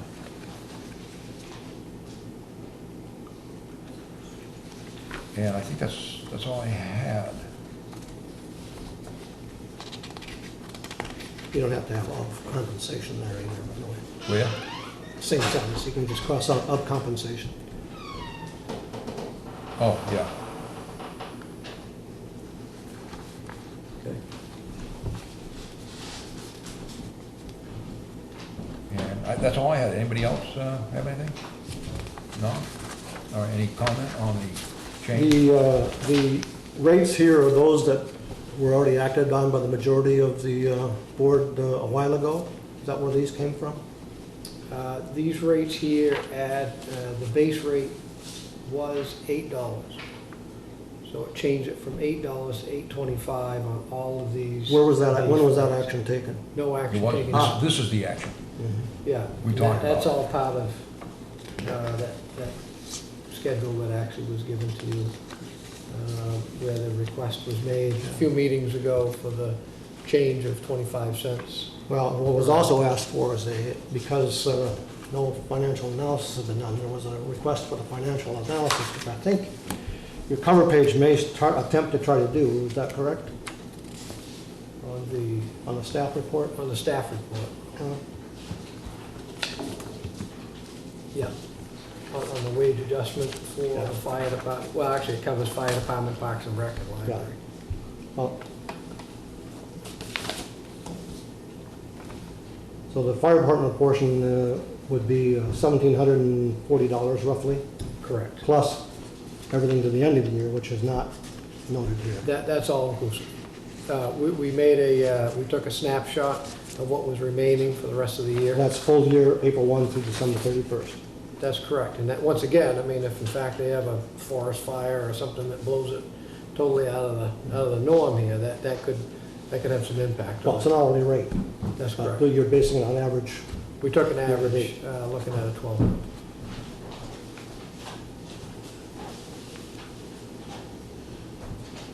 So if I look at all three areas, and I recognize this only addresses the fire department right now, but Correct. if I look at all three areas, are we exceeding that what we budgeted for the personnel account? No, you'll be just shy of that by, currently there's 4328 in there, and you'll be just below that. I didn't make the addition up there, but you will be just, total impact for the increases, so you'll have about 1,900, well, 1,800 and change left in that.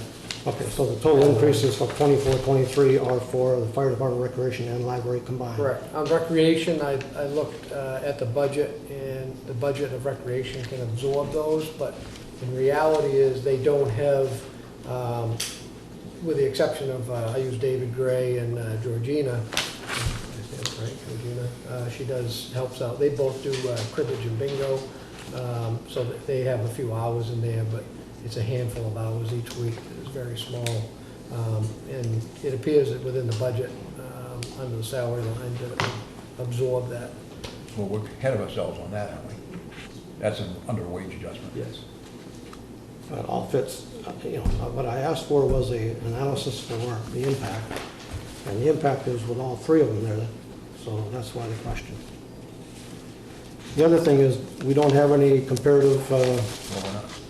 other than Farmington, I think, right?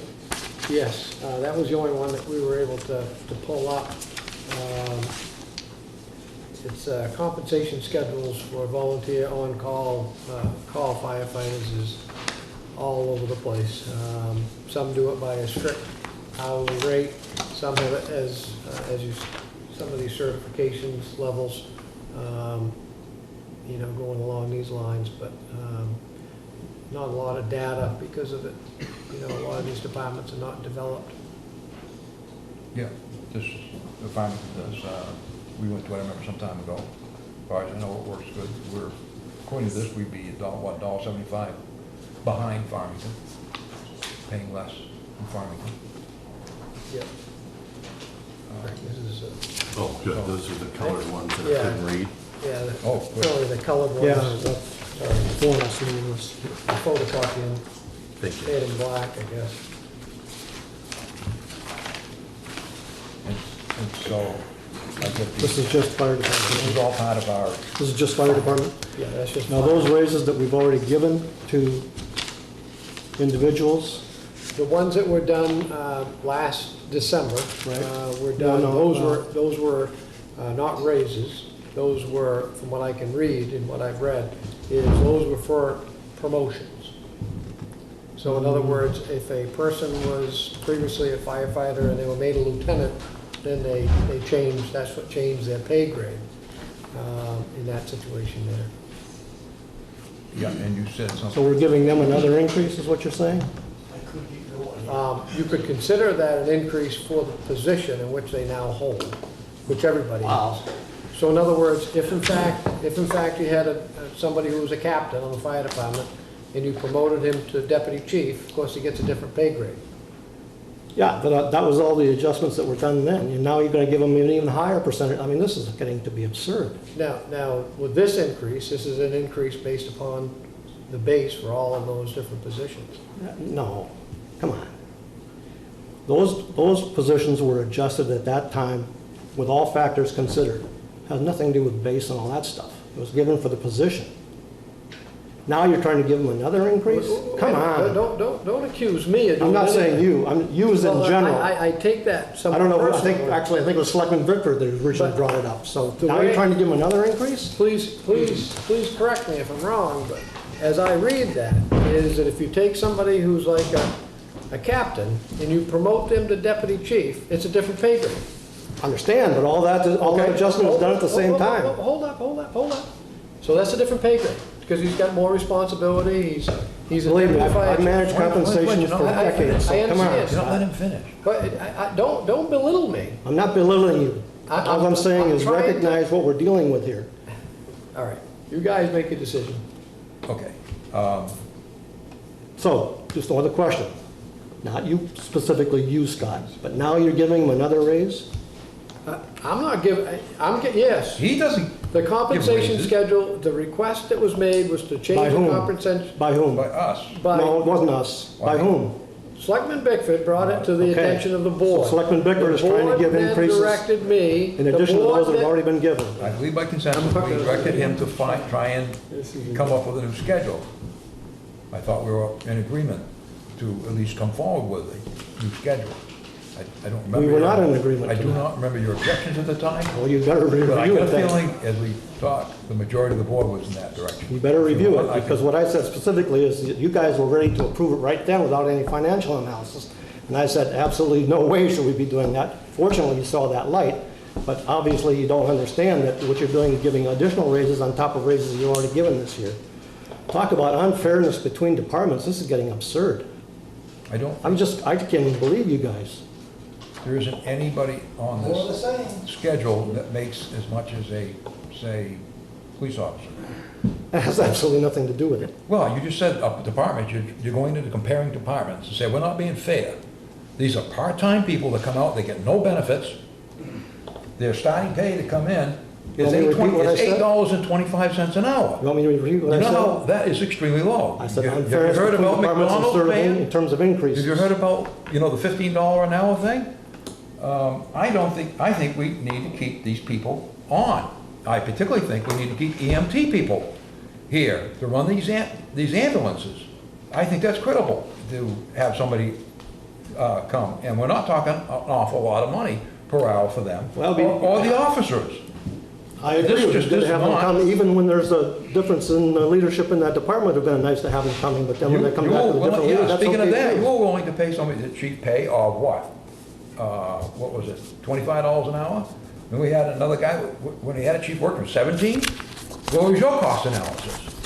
I don't know what you're talking about. You do know. I do not know what you're talking about. When you fired Chief Barney or let him go, replaced him with someone. I didn't let You him came in go. with somebody with a lot more money. We did not let him go. We'll go Well, over that again, we'd be happy to go over that again, but I don't think you need to. I don't think I need What to. what either. is, Anyway, quite frankly, what I is think quite there's a frankly cost. unacceptable to me It is is. that you're giving increases to people I who've already understand that. given tremendously higher percentages than you already have when you made the promotional adjustments a few months ago. I And now on top of that, you want to give him even more. Unbelievable. May I say something? I only see. We looked at the police department and gave them 2 raises this year because we realized they were underpaid and we had to compete with other towns. We all agreed to give them those 2 raises this year, and we all felt it was the right thing to do. It's the right thing to do with the fire department now. So this idea that we're just favoring one department over the other isn't the case. It is the case. In fact, Clearly, you are the one that actually should be recognizing may that. I finish, please? Absolutely.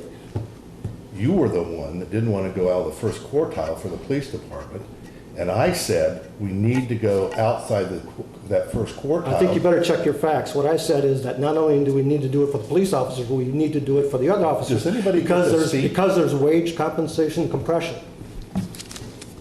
Check your facts. When you Well, misstate a may I- fact, then I will interrupt, I guarantee you.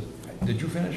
No, I didn't. Oh. So we corrected that with the police department by giving them 2 raises in 1 year. It was corrected last week. And so, you know, that's something that we felt was important, and we did it. When the chief came back, we looked at his pay, and we increased that when he came back. We looked at Sergeant Meady's pay, and we increased his pay. So we have been keeping track of all these departments and so forth. So it's very unfair for you to say we're just looking at one department and giving them a lot. These people are still underpaid compared to other fire departments. The chief is still underpaid compared to other chiefs, clearly within the wage study agreement. And you know that for a fact. But we're trying to do the right thing here for our fire department personnel and also the MTs. And those are very difficult to get. But Chief Harney has gotten us 4 now EMTs, and we're lucky to have 4 EMTs. But if we don't start paying these people the right amount of money, we're gonna start losing them. So I thought we spent a lot of time on the wage study looking at that. And even if these individuals did not fall, they did not have that in the wage study, we looked around and realized they are underpaid. Where did you look? That's the other complaint that I have on this particular issue, is that there's everything else we did in the compensation study for all the other employees, we did based on analysis data that was done by an independent contractor. I see some random stuff from one town here, but I don't see any, wage analysis or other comparative analysis for Well, wage for those people. Towns are different, Swins, and that's why we have a different pay rate for these gentlemen, and they're underpaid. Now, if you want to vote against this, that's fine. But I'm going to vote for the fire department to have a fair start and EMTs at a fair start. This is a surprise to whom? It's no surprise. Was naughty? Now, just quickly to the point here.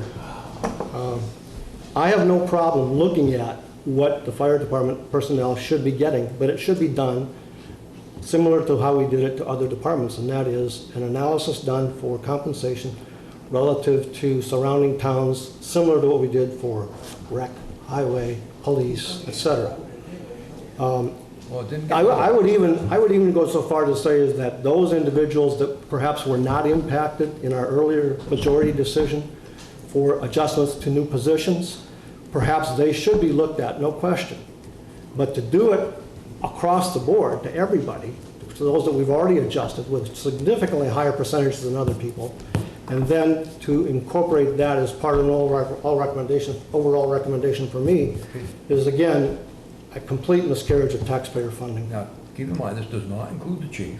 This is the. We've already done the chief. The other people. This is It's the only one. It's the only one that doesn't include. Okay, this is the other people aside from the chief. It's the only one that doesn't And include. this, what this That's right. does, it's about setting the schedule.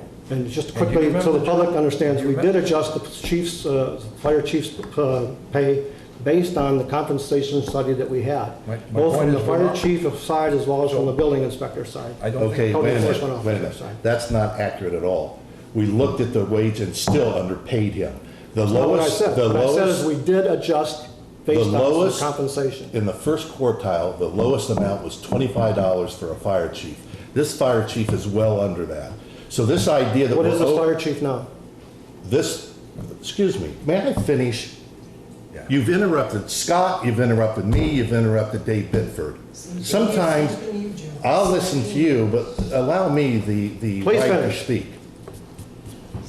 He's still underpaid, and we know he's still underpaid at $22.75. The lowest amount that we saw in that wage study was $25. We felt as though if we went up to $25, that percentage would be too great of an increase. We're now looking at rank and file here that haven't gotten a raise in many, many years. Their certificates have not been increased. And that's something that we should do. Now, I have taken the time to look around other towns and so forth, and these people are underpaid, and they're still underpaid. Even after this, they're well underpaid. So this idea that we're going way out of our way for the fire department, and it's always we're favoring the fire department, you're way off base. You think so? Yeah, I do. Okay. I don't think the public thinks so. Well, the public might think whatever you tell them. You know, I mean, I hate to say this, I have, Public's smarter than that. Well, you speak for the public, that's good that you have that kind of, I didn't say that. I that said, that kind of ear. I said the public's smarter than you think Anyway, they I think are. this is about, I think we should yeah, I move on won't get this, into personalities here. because, This is something that's way overdue, I think and they're this is- still too low. I think the purpose of this is to put on a show here. Are you're putting on a show? Is that what you're saying? That's what I I'll make understood. a you motion said. to adopt the fire I'm not department quite finished compensation yet. schedule. I'm not quite within- finished yet. Yes, you are. No, I'm not. Within the, you'll have your opportunity. I'm not quite finished You yet. will have your opportunity. wanna Motion to interrupt- adopt you wanna the fire interrupt me? department compensation You wanna interrupt schedule me? within the personnel policy, chapter number 7, as drafted. Do I hear a second? I'll second that Any further discussion? now. Are you going to allow discussion, or are you going to take dictatorial rights again? That's what I said. You going to allow discussion or That's take my dictatorial rights? position is to run the You're meeting. wound up tonight. Okay. I'm not wound up tonight. I'm just saying, it's time that the taxpayer gets a fair shake, and you're not giving him. As I said, Ronald Reagan said, here you go again, spending taxpayer money unnecessarily. I have not seen any recommendation from the current fire chief initiating this action to begin with, nor have I seen any recommendation from the current fire chief that he would like to have this done. Most department heads would take enough interest to be able to make some sort of a statement towards that end. We didn't in all the other races either this year. All right, any further discussion? All the other raises weren't done this way. All the other raises were done through an independent compensation analysis, Okay. Any further discussion? except for the promotional raises that you did earlier this year. They're running good. Peter. Any further discussion? But they're running good. All those in favor signify by saying aye. Aye. All those opposed? Opposed, and again, I want the notes to show, the minutes to show, that it's not because I'm opposed to necessarily an increase for the department personnel, it's because there is insufficient information to be able to appropriately assess what that rate should be. All right, the next order of business is compensatory time policy change. What about the rest of the library and I think that's recreation? part of this, isn't it? No. Oh, it's the next one after that. It's the next one after that. It's D, we're on C. You're fine. You're all right on target. Okay, compensatory time policy change in personnel policy number 7. And does anyone want to say anything on this?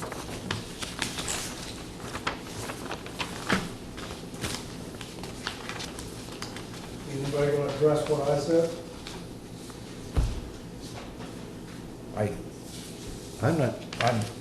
Oh, Just quickly, Scott, this particular one is on page 19 and 20, is that what it is?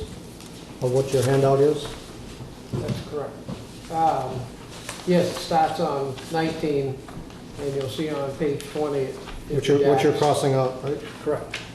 Yeah, it just leaves in there compensation based on people that have contracts. You only have one employee right now that's under contract.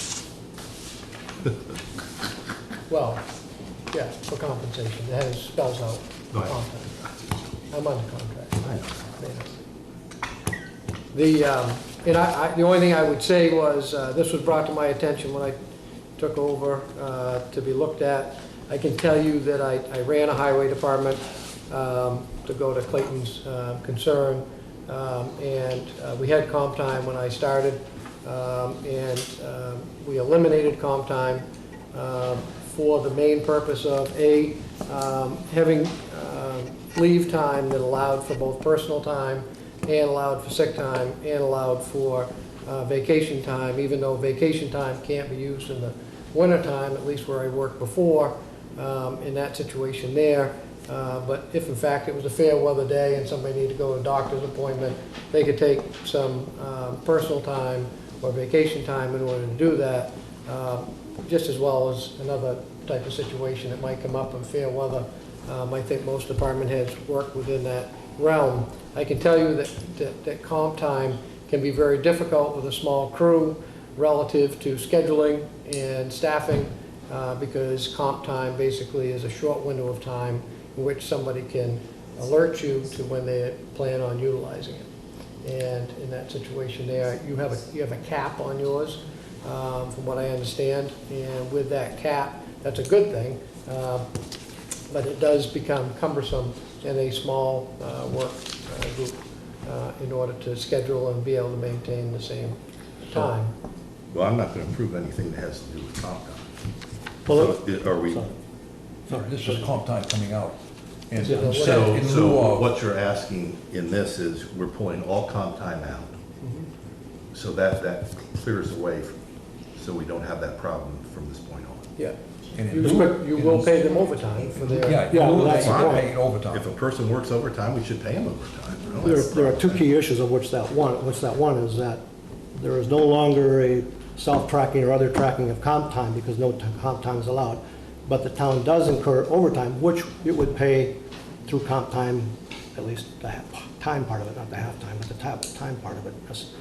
Secondly is that the lacking piece for me is that there's no effective date. I'm assuming that you would have it effective immediately or at some payroll date or something like that. Yeah, I thought- And then there's no, there's actually three parts. One's that, two is that there's no provision for what you do with current comp time accumulated. Correct. And then the third part, which has been touched on, is that for those people that are on salary, it has no impact. They're not going to get comp time regardless. It only affects those people that are hourly. Is that correct? The only ones that it affect is hourly, that's how it is, that's how Right. it's set up now. Right. Or people who have a written employment contract, which states in there that they have in their employment contract comp time.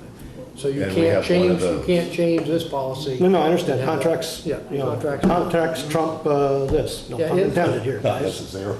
No pun intended. In the motion, what it does is it says, anyone who has such time on the book shall be required to use the time accrued by November 1st of 2016.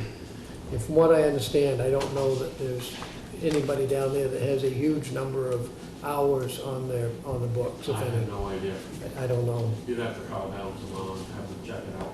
Yeah. So again, for me, there's those two key pieces are lacking. The effective date, there's no grandfathering, and then there's no, except for contract obligations, and then that you need to have a definition of provision of how they're taking current comp time. Is there a payout or is it time off? Yep. Well, the way it's written, the way you've done it here, I would say that your comp time, any that's accrued continues until it's used. And then, but going forward, all hours are overtime. Not specified, yeah, it's not specified here. This is all crossed out.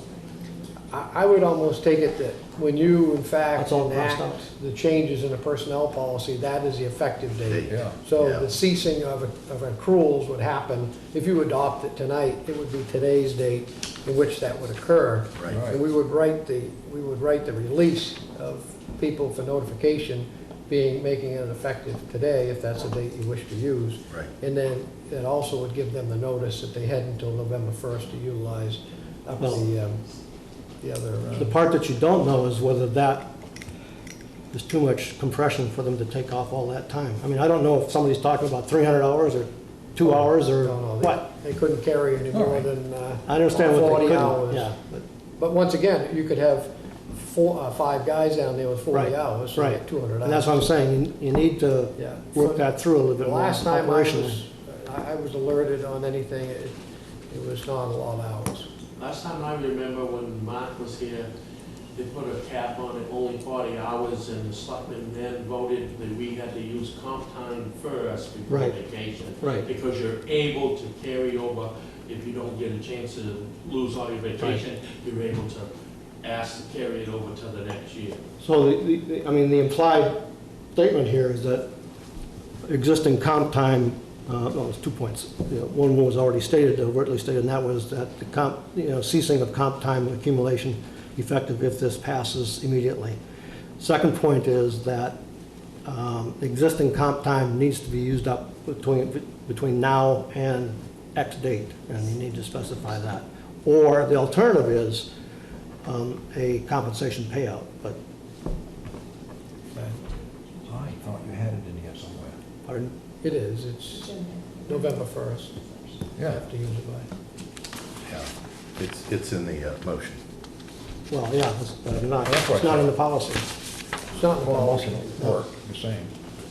No, we can certainly, I can certainly add it in there that under, on page 19 at the end of where the Compensation time. compensation, that this section is effective in whatever date. you- Actually, page 20 after contract.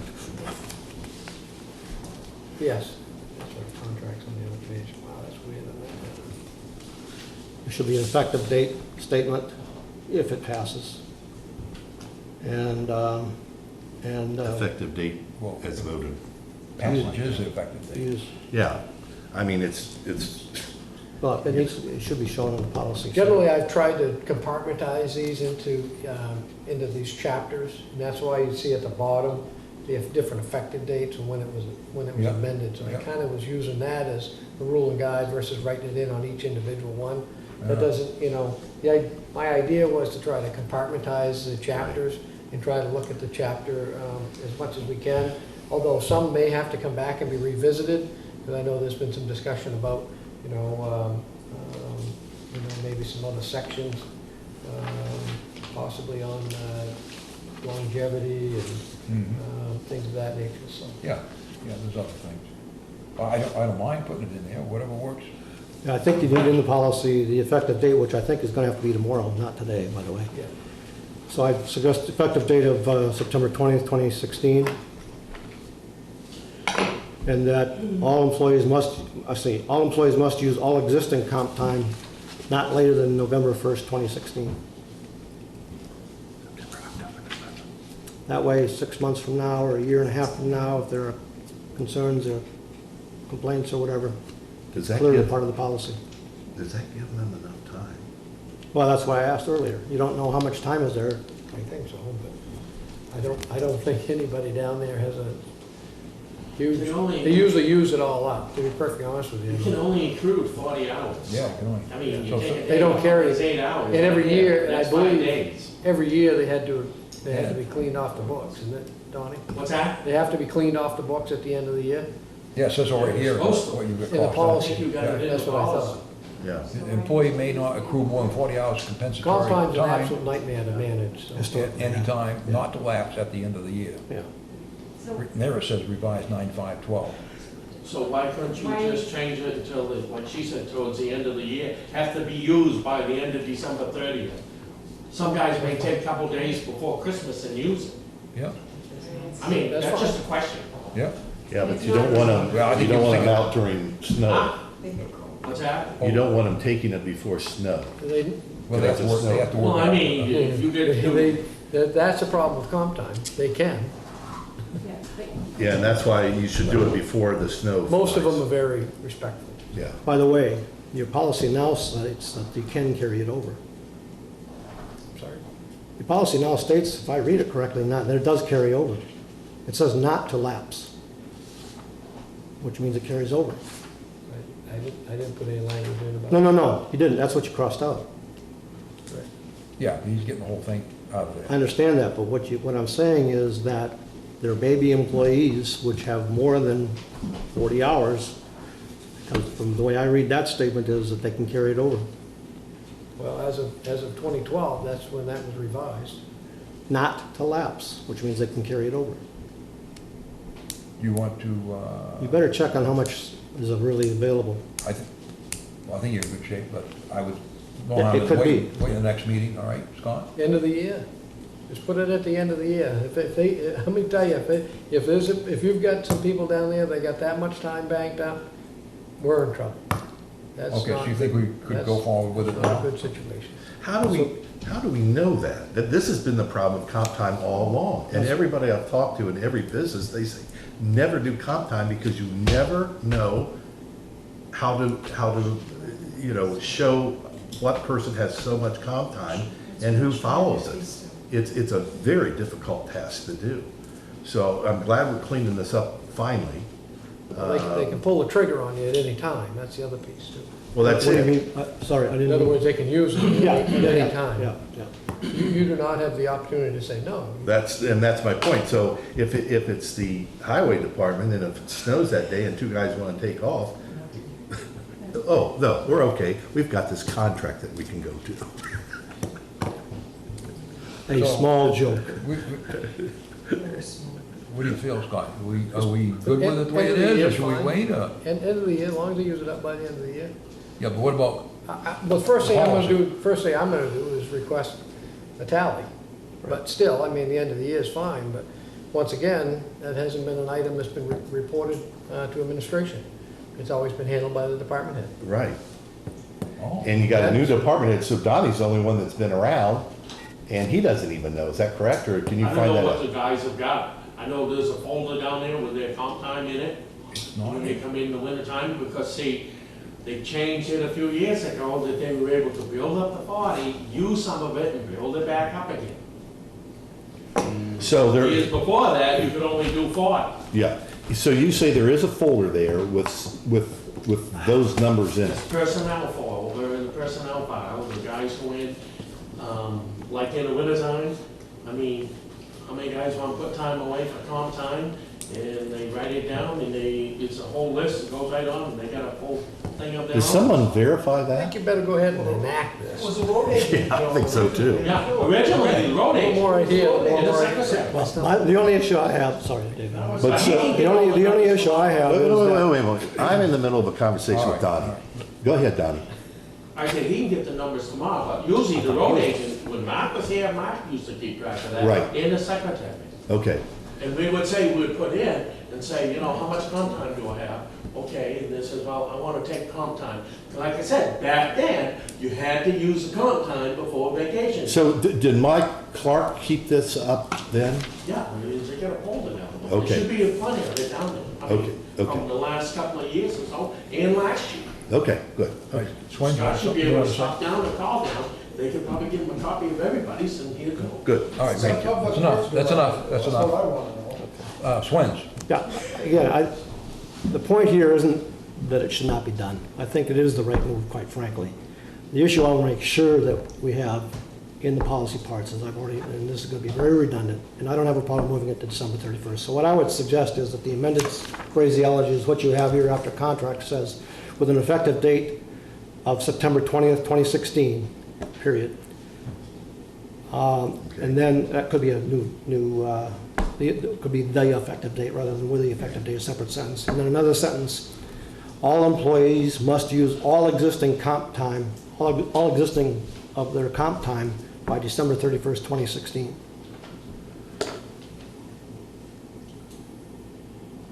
And with those changes, I probably can go okay with it. Do we need to put in, wait a minute, give him a chance to write this one. okay, Interrupt.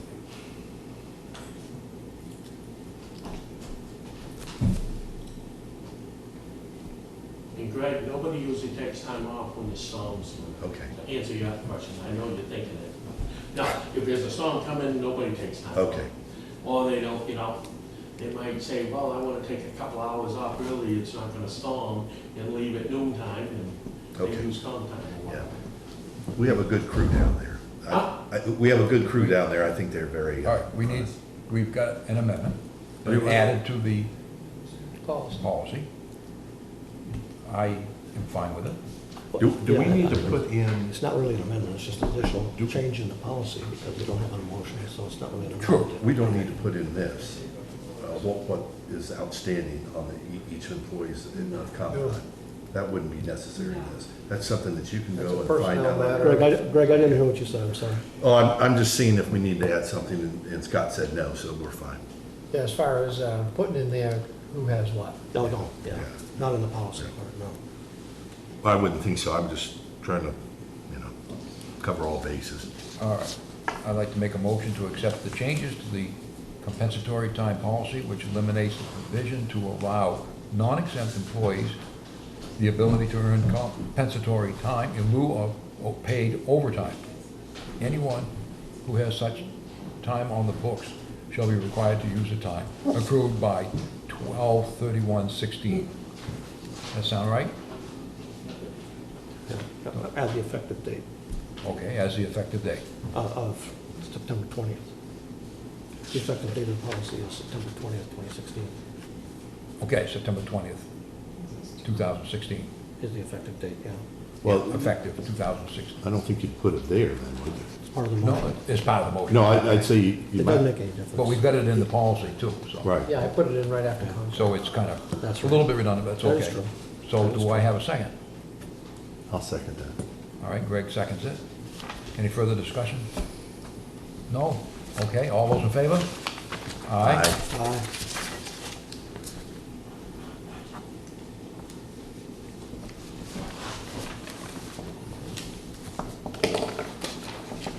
Okay, good, that takes care of the personnel policy stuff we had for tonight.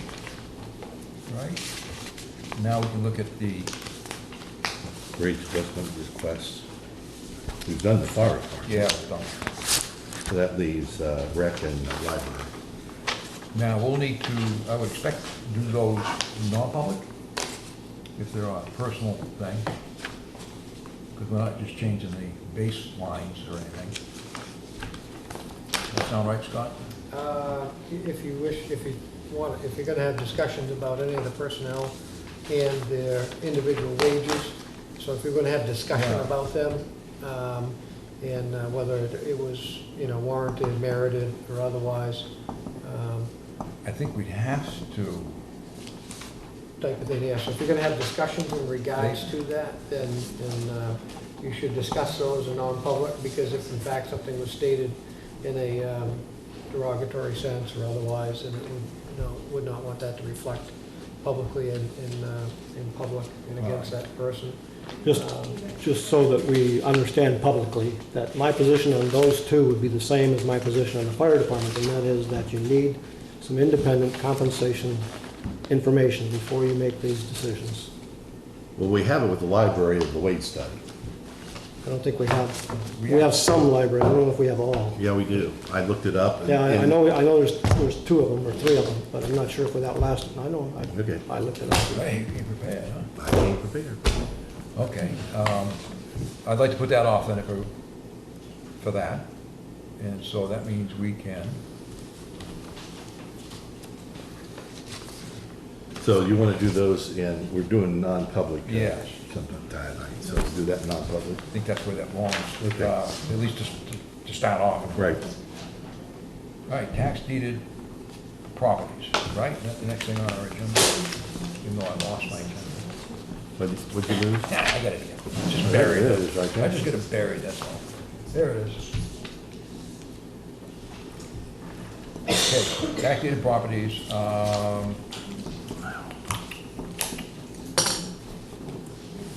I guess the issue is signing the contract and Well- whether we want to put the waterfront property up for, I thought we decided not to. Did we decide to or something? Or Well, I have a change in this. Good change or bad? Well, it depends on whether you like it or not. Oh, all right. The two, under discussion about, with me, North Shore, this is map page 10825-26 and 10146. Those are two different, Yeah, 101.46 is the .44, which has some waterfront to it. It's more than a 20-foot strip anyway. That's right. And then the 2526 is the one with the little sliver and the property across the road. Yep. Okay. Where I'm at on that is, that's the most valuable piece of the property we have coming up for auction. And I had said earlier that we don't want to put a reserve on any of these. And I agree with all the rest of them. These I do want to reserve on because these are valuable pieces of property and we're not going to give them away in a fire sale. And so here's what I'd like to do on those. I'd like to combine the two together. Combine what two? The back lot and the front lot? Or- Yes, I want them, we're not going, let me rephrase that. We can't merge them, we know that. Legally, we cannot merge them. But what I'd like to do is have the auction where both of those are together on the auction and put a reserve of $80,000 on them. And if we don't get 80,000 for those two lots, we shouldn't be selling them. They're just too valuable. And that way, somebody has a nice piece of property, they've got a nice property on the lake, and they have a property across the road. All right. Just a comment on that, we'd have to go back out to the auctioneer for a revised contract, because you've gone from an absolute to now a reserve. Just on those. That doesn't make a difference, you'll have to get a new contract. Well, that's fine. New contract. And your auctioneer said that he felt that clearly you would get far better results based upon his analysis by going with an absolute for those. The reason why you have two contracts, one for 7 properties, one for 8, is he felt that having those waterfront properties being side by side to each other would in fact bring you that attraction for people to maybe buy all 3 of them in one whack. So in other words. Well, that's my point. So I want him to auction. Yeah, they have to be sold separately still, even though that. But I want him to then they get the bundle interest them. up. I don't want him, yeah, we You can look at it that know, way. Kenny? The difference is that your approach would force it. The auctioneer's approach thinks it might go that way, but doesn't force it that way. But then we lose money. Well, I don't know that. Well, I'm putting a reserve on those. Yeah, I don't know where you got your number, but. Why, what around- I'm not saying I object to it or not object to it, I just don't know Yeah, where you got it. I went and looked at the value of the properties, assessed that value of the properties, I looked at other assessed values, and I put, actually, I thought the low, I mean, one's over $100,000. Well, it says it right here, one's One's 40 grand, and one's 172,000, 172, yeah. and the other one is 172, 40,000. 140. So together, they're over 200 and some $1,000. So. Assessed even- value, yeah. Assessed value. So even with the reserve on, of 80,000, they're still getting a good deal, but that guarantees the town that we're gonna get at least 80,000 for these two properties they're not selling. Not if they don't bid. Oh, well, that's my point. I'm not gonna give these properties away for, somebody comes in and grabs them for $20,000. I think we've harmed ourselves there. Where did we leave off? Did we have that property in the contract originally? I didn't think we did. Yes, the original 13 properties had Original. that. No, I mean, I got 2 contracts. Is Yeah, one's you in got it? one One's with it, one's without So it. which one did we approve last The time? one for 7 properties. And then he sent you an email, or sent me an email, and I told him that it was cut down to 7 properties. And he saw that the other lakefront property was not there. He said, is there any way we can try to get them to include that? He said, because I'm telling you right now, that's what's gonna bring us the money. No, so And- the original, what we Original originally 7. said, the 7 included it or did not include it? Well, the 7 does not include that lake, Water. that lakefront property All right. of. Well, it includes the sliver. Yeah, Yeah, that's, I'm which not has the thinking of back that as, lot. that's not a house lot or whatever. Well, anyway, that's where I want to continue down that road. So I don't- told him I would bring it to as you. know- Okay, so this is over and above what we agreed to. No, what he's come back, Yeah. just summarize here. Original listing had 13 properties, which were then down selected to 7, which we all agreed to. There were still differences of opinion on that 8th property, but we all agreed to the 7. However, the auctioneer originally saw the 13 properties, of which he knew both North Shore, all 3 North Shore properties were listed. When he came back after Scott had communicated with him that said the board has approved 7 properties, he came back to Scott and said, yes, but the real attractiveness is the one that you deleted off the 8th property, and he would recommend that we put that back on so that it attracts the maximum bid amounts, and it's likely to do what Greg was describing, and that is having a bidder bid on all 3 of those tracts so that they could have a nice parcel of North Shore property. So that's what his position is. I think the auctioneer understands that under the current situation, it's 7 properties, but he was lobbying, if you will, strongly for adding that 8th property. That's kind of a summation of where we're at. Well, actually, how I thought we left it was the one which would have been with the 7 properties, I don't recall adding, well, the North Shore, the 108, map 108, 25-26, that's the one with the little sliver Yeah, across the that thing. was on the They're list. known as back lots. That was on the Back back lot, lot, okay. with a right of The way, right right away. Yeah. That one I Right. thought we had agreed upon, at least I was in the impression that that would have been, that would go to, and I made a note of that it would be approach to the abutter. And then we moved away, someone moved away from that to auction it off. The auctioneer immediately indicated that, and I think everybody indicated that you can't selectively offer it only to an abutter under the auction process. That's correct. So he immediately said, no, you can't do that. That's So I correct. think, I understood that was still on the list No, it's not. of offerings. Yeah, no. So if you're only So- gonna offer to the abutter, which was my position, because it's a substandard lot. That's right. Now, But you did say, go ahead and sell it. now I've changed in that if we put the two together,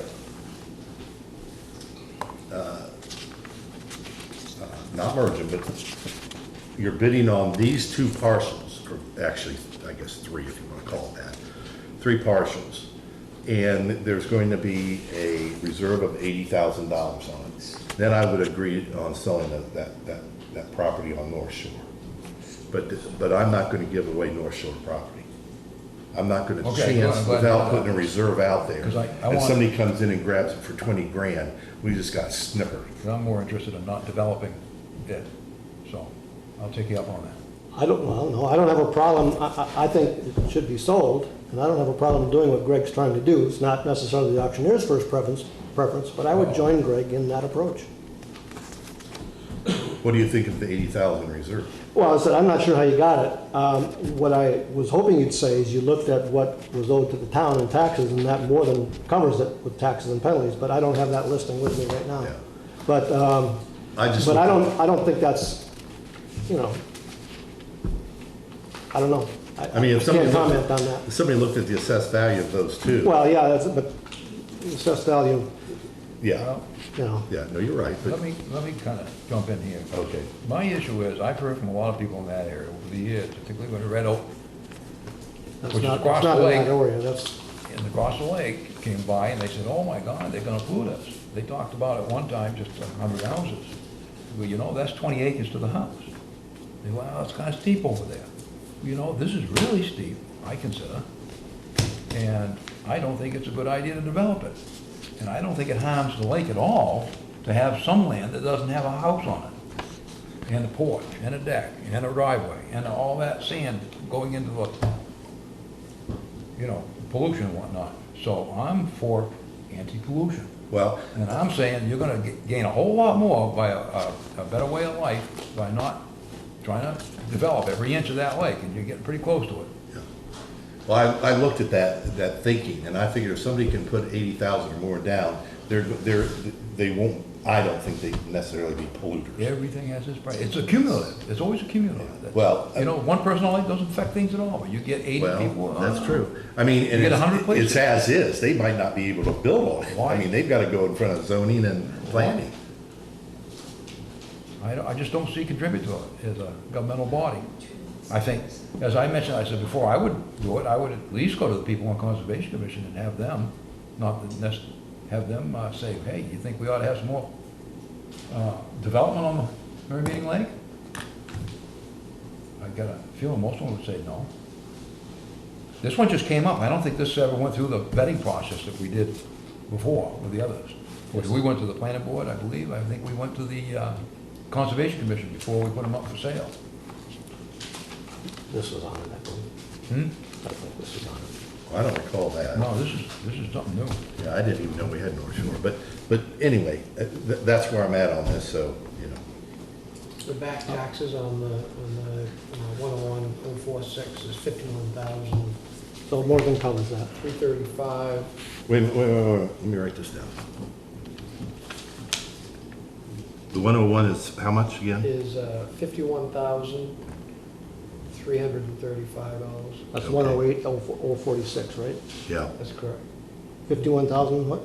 51,335. And then the other one is 11,644, so if you combine what you actually have there between those three lots, it's about 62,979. All right. Well, as I said, I would support that approach. So if you want to make that motion, Greg, I would second it. I add it to that.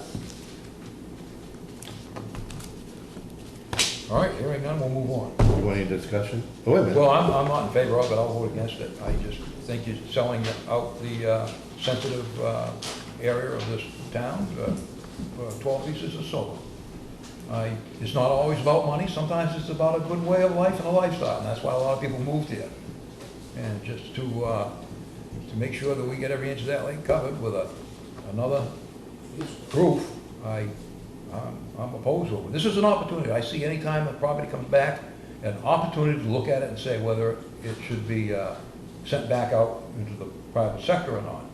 I've said that about the Copper Crown region, and I say the same thing I about agree with Mary Bay. Copper These Crown. are both very densely populated areas that have to be watched intently. And as you know, they run tests on that lake every year just to keep an eye on things with a great deal of worry that it could change. So why add to it? There's no reason, just for money. I don't say that very often. Because it's not always about money. Well, you and There you I, go. I'm sorry, disagree on this one. I'm It's sorry. not about money. Well, I don't mind the pieces of silver on this one. Yes. So I'm going to make a motion that we, let me get the. 108. I'm going to make a motion that we Include the lake. No. include 108-25-26 and 101-46 to be, to go out for auction with a reserve of $80,000. Do I need anything else on that? That it? I don't think so. I don't hear anybody saying Just anything. for clarification, so that's. I'll second it for purpose of discussion. Oh, okay. So, $80,000 as a reserve, where you have two separate parcels, how does that, They have to buy, they have to bid and buy both of them. It's actually three separate parcels. Yeah. 25, 26, and Because 46. 25, 26 is actually two with a little, I think they consider the 26. 25, that little 26, and sliver, 46.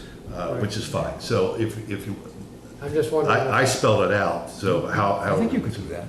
I don't. You're selling them together. Yeah. Yeah, we're selling together. You could do them up on anything. I Yeah. sold property that way. We're not Yeah, saying so they're somebody- merging. So We're if just somebody doesn't saying want to buy all three of them, then it won't be sold. They it don't won't bid. be sold. Yeah, they don't That's bid. right. It limits, Yeah, it limits who's gonna buy it, and it limits somebody that can afford $80,000. But after they buy it all, they can split it off. You do know that. Well, Unless it's they're not splitting unless it off, they're just keeping the lots as they are. Yeah, which means they can sell off the one in front and they can build something on the back, so I'm not sure what you gain. Usually you make more money by having smaller lots, that's why they're small to begin with, so more people are affordable to more people. Not that I'm trying to convince you that going that way.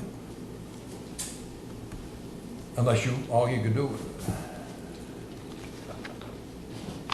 well, there's different things you can do, but I don't know of a merging way of doing anything.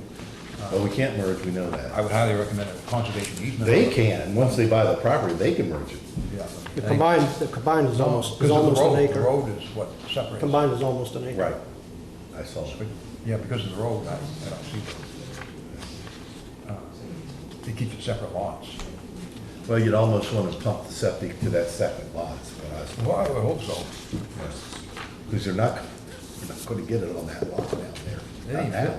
Well, they have to get it in first. Not a good Yeah. lot to sell. They'll have to get it to, yeah. And it's as is. With no, guarantee that it's buildable. All right, I have a first and a second. Is there any further discussion on this? Should I include as is? Or is that what No, you that's say? part of what the auction is. Part of your- It's part of what the Okay, auction so is. he does that end of it. Okay.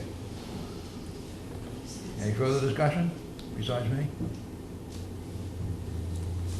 I guess I've said it all. I think it's foolhardy to let land go that would make good, just good conservation land. I guess the only other question I have is if in fact, I'll send back the contract, to have him reword it. We don't meet, well, actually, if in fact he can get it to us by Wednesday night, then I could, he wanted to advertise, get cracking on advertising, because type of thing there, so Wednesday night, if I can get a revised contract. Well, actually, we could do that now. We could make Oh. those changes in the contract. You want them to do that? No, I have a whole many other changes for the Oh, contract. you do? Oh, yeah. We're not there So yet. this ain't gonna get done. Well, no, I'm not saying that, I'm just looking at the town Wait a better, minute. Should the we town do- better protect themselves, and Should I'll we tell have you a why vote? when we get there. Should we have a vote on this after we discussed it? Yeah, I think Well, we're in the you gotta voting- get the list right, We're correct. in the voting mode now for selling off that nice piece of property. Conservation, You're, conservation. you're killing. I know, all right, no further discussion, all those in favor signify by saying aye. Aye. All those opposed, aye. That's a big aye.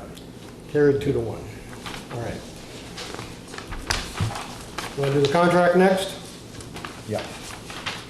All right. Oh, wait a minute, no, before we do the contract, let's go back to, which is not on this list, the one on 13 Butch Hill Road, the map 250, 111. Where are we on that? I haven't done anything wrong with it, as far as getting hold of it. Squarely in his lap.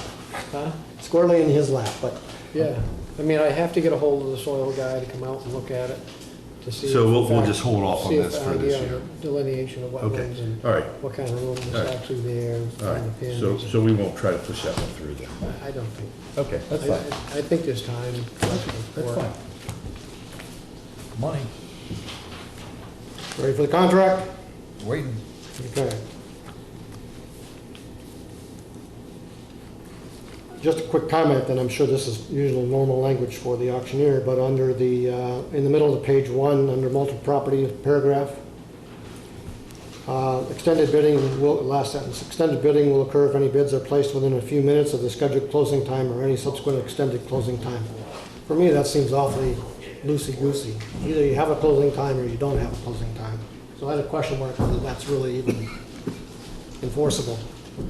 And isn't it open to other bidders' complaints if they don't do it right? So that's just a question mark on that. I think he mentioned something about staggering the times or something there on the properties. I remember him saying something about that. He wanted to add 5 more minutes. He said if a lot of bids came in last minute, he'd Right. add another 5 Yeah, minutes. but then what if another last, I mean, Well, that's, for me, this is either you have a time or you don't have Once a it keeps time. going up. Yeah, yeah, the longer the time, the better. not necessarily. I mean, I thought he could figure that out. I don't see how Vern Ball. Well, it's contractually obligated. That's right, yeah. Well, that's So true. that All right, to me Spence, what is- else you got? For page 2, under sellers and warranties, have the tax collector and town clerk gone through all of A, B, C, D, E, sorry, D, and I have questions on E, F, and G, but have they gone through and specified that, as an example, property is free of all clear encumbrances, and there are they, or do they have any notes that do include those? And I don't know that they do, I'm just saying, have they reviewed it and verified all of these conditions are applicable to all now 8 properties? Yeah, do we know that for a fact? No, you don't, because I No, that's- believe your you can still have encumbrances up to 10 years, I believe. If this, and maybe I shouldn't use the word, maybe it doesn't, it's the use of the word. What it is, the property's not cleared until after 10 years. Yeah, From any there's a 3-year, issue. 6-year, and 10-year thing. Right, the 10-year is when you're completely Yeah, done. The 10-year mark is when any mistakes may have been made. Right. They can't come back on it, in the- otherwise in they the come back and say, deed, oh, there was a mistake, made, you didn't put out your notice correctly. So now it throws everything out. So the 10-year is the one that makes a good Right. clean deed.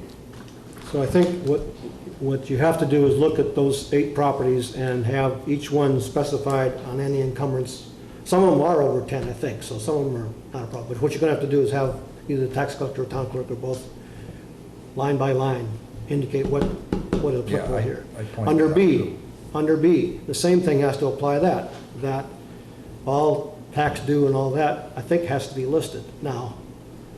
At least as, It wouldn't be on these smaller. or at least a statement to say that all past due are no longer due, something to that effect, indicating that B is going to be cleared.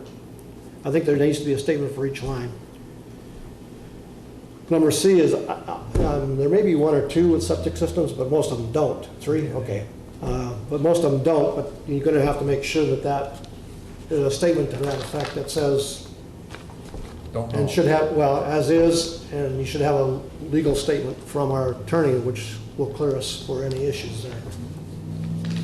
Same thing with the well on D. Well, Jeff, he can help us fill it out, but usually it's like unknown. Well, I understand that, but what I'm saying is that the attorney, you need to get language from the attorney to make sure that we're clear. But if we're selling as is, we don't want to start getting in there and saying, on this one, okay, this one, you know. But because it's contractually now stipulated with ABA, these things are called out, for me, that raises something that says, you make sure you address it properly. Well, you can just put as is on. E applies as is, any structures are as is. Right. That's where that applies. But it's the same way with wells and septic. It's as is. I mean, when I bought mine, it was as is, and it was 2 things. The well was, it was a dug well, not a drilled well, so I had to go back and drill it because it dried up. And the septic was, well, it worked fine, but All I'm saying is make sure you have legal language which clears us. Under F, just a statement that the auctioneer's commission is paid from the proceeds of the auction prior to payment of the amount due to any mortgages, liens, so anything we get, he takes his cut, which is fine. But under G, we need to make sure we understand that the commission of 6% of the sale price if the seller conveys the above described property within 3 months of the date of the termination of this contract. I'm assuming that even if it doesn't sell, if the town has somebody that comes up and tries to do an end run, that this protects him for his commission for 3 months. for 3 months, right? Right. Now, it says from termination of the contract, and then so my question when I read that is when is the contract terminated? And of course, that's described down below, which says, Exclusive. under 11, yeah, it says that, blah, blah, blah, said time period beginning on the date of this contract and terminating on November 19th, or 30 days after the closing date of any purchase and sale agreement.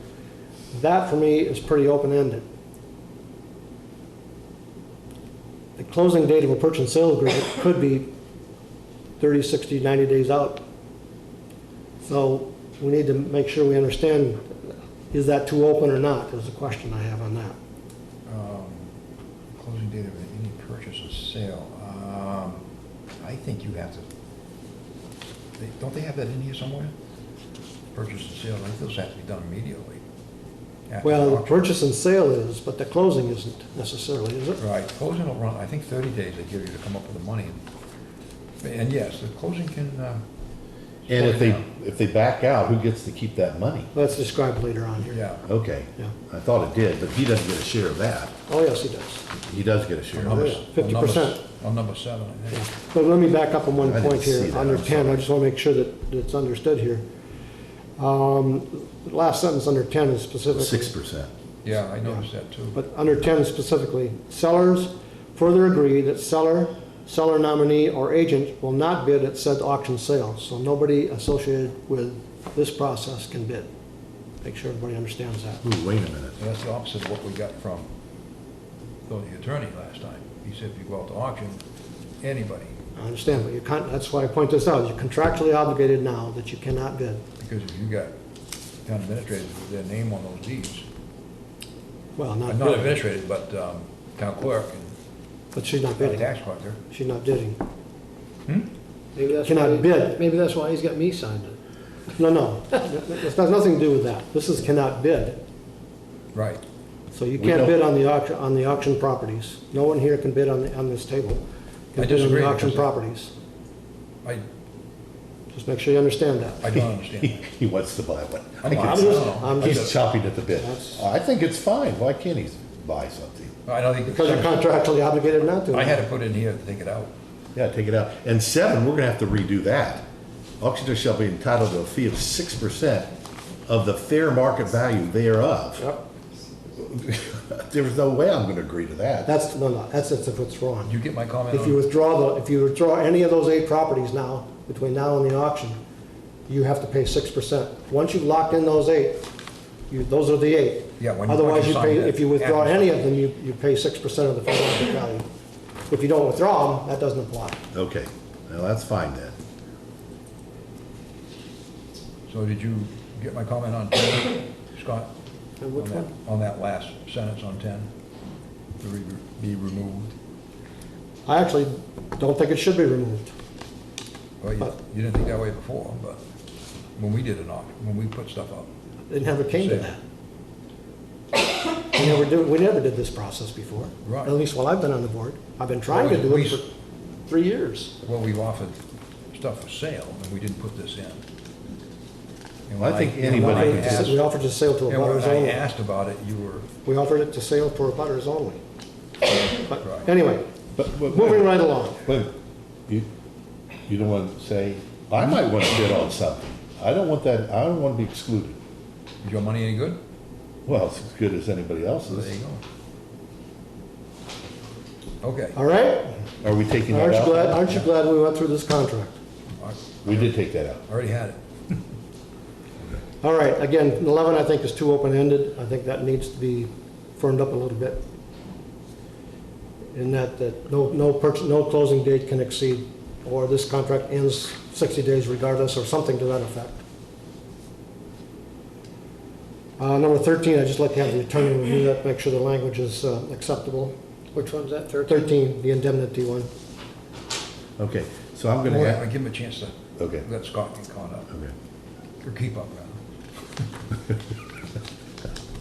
Okay, go ahead, I see his pencils. No, that's all right. His pencil's up, so. Okay? Okay. No, Greg has something he wants. Okay, I'm gonna go back what I asked the first time around. On number what? Well, 7 wasn't the answer I was looking for. What I asked was if someone, let's see, I forget where it is now. If we do a bid and somebody says, okay, I'll do the 80,000, is he required to put the $80,000 down? No. The answer to your question is no, not right away. Well, that's what I'm asking. Is that specified somewhere? I I mean, think is it? it was 10%, is that what it was? Well, you said 10, but then you said it's 7, and 7's a completely different animal. Usually land is Yeah. just 5,000. 10%. Where do you see that? A buyer's premium on, Oh, 10% of the bid price. That's when you win the bid. On 4C, page 1, Until you come up with the money. right. Right. Okay, I'll put some paper. So you have to, as an example, 80,000, you have to have 8 grand there. Okay, and my question was, if they then say, I don't want it. 6B, So there's 8, 6B. Then you move on to the next. 6B, okay. All deposits be held in escrow by auctioneers agent of them.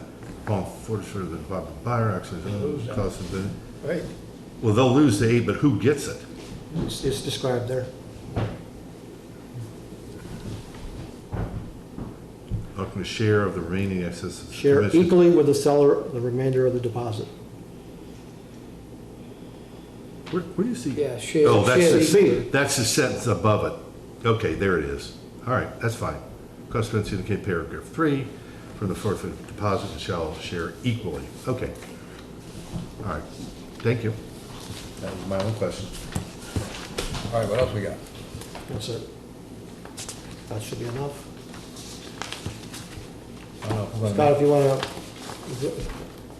with the board's understanding here, if you want to have a conference call with me and this guy or the attorney, I'd be happy to do that. Okay. And allow anybody to bid on these now. Don't exclude the selectmen.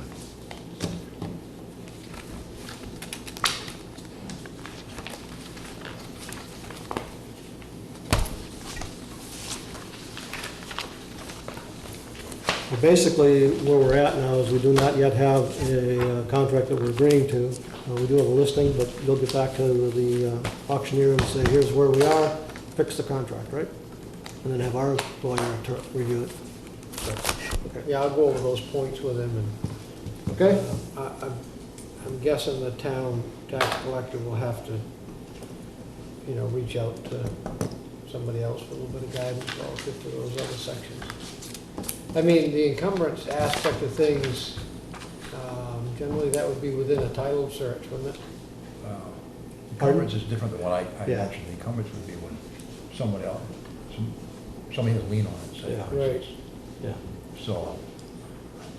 I mean, generally. Yeah, there should be no encumbrances, They, to my knowledge, because we're past 3 years on all of them. the town used to hire someone, or the tax collector hired someone, I should say, the town clerk, hired someone to look at those things and send notices out to people, make sure everything was, Wait, it doesn't Correct. necessarily mean that just because it's 3 years, there could be something still on a piece of property. yeah. The 3 years doesn't exempt that.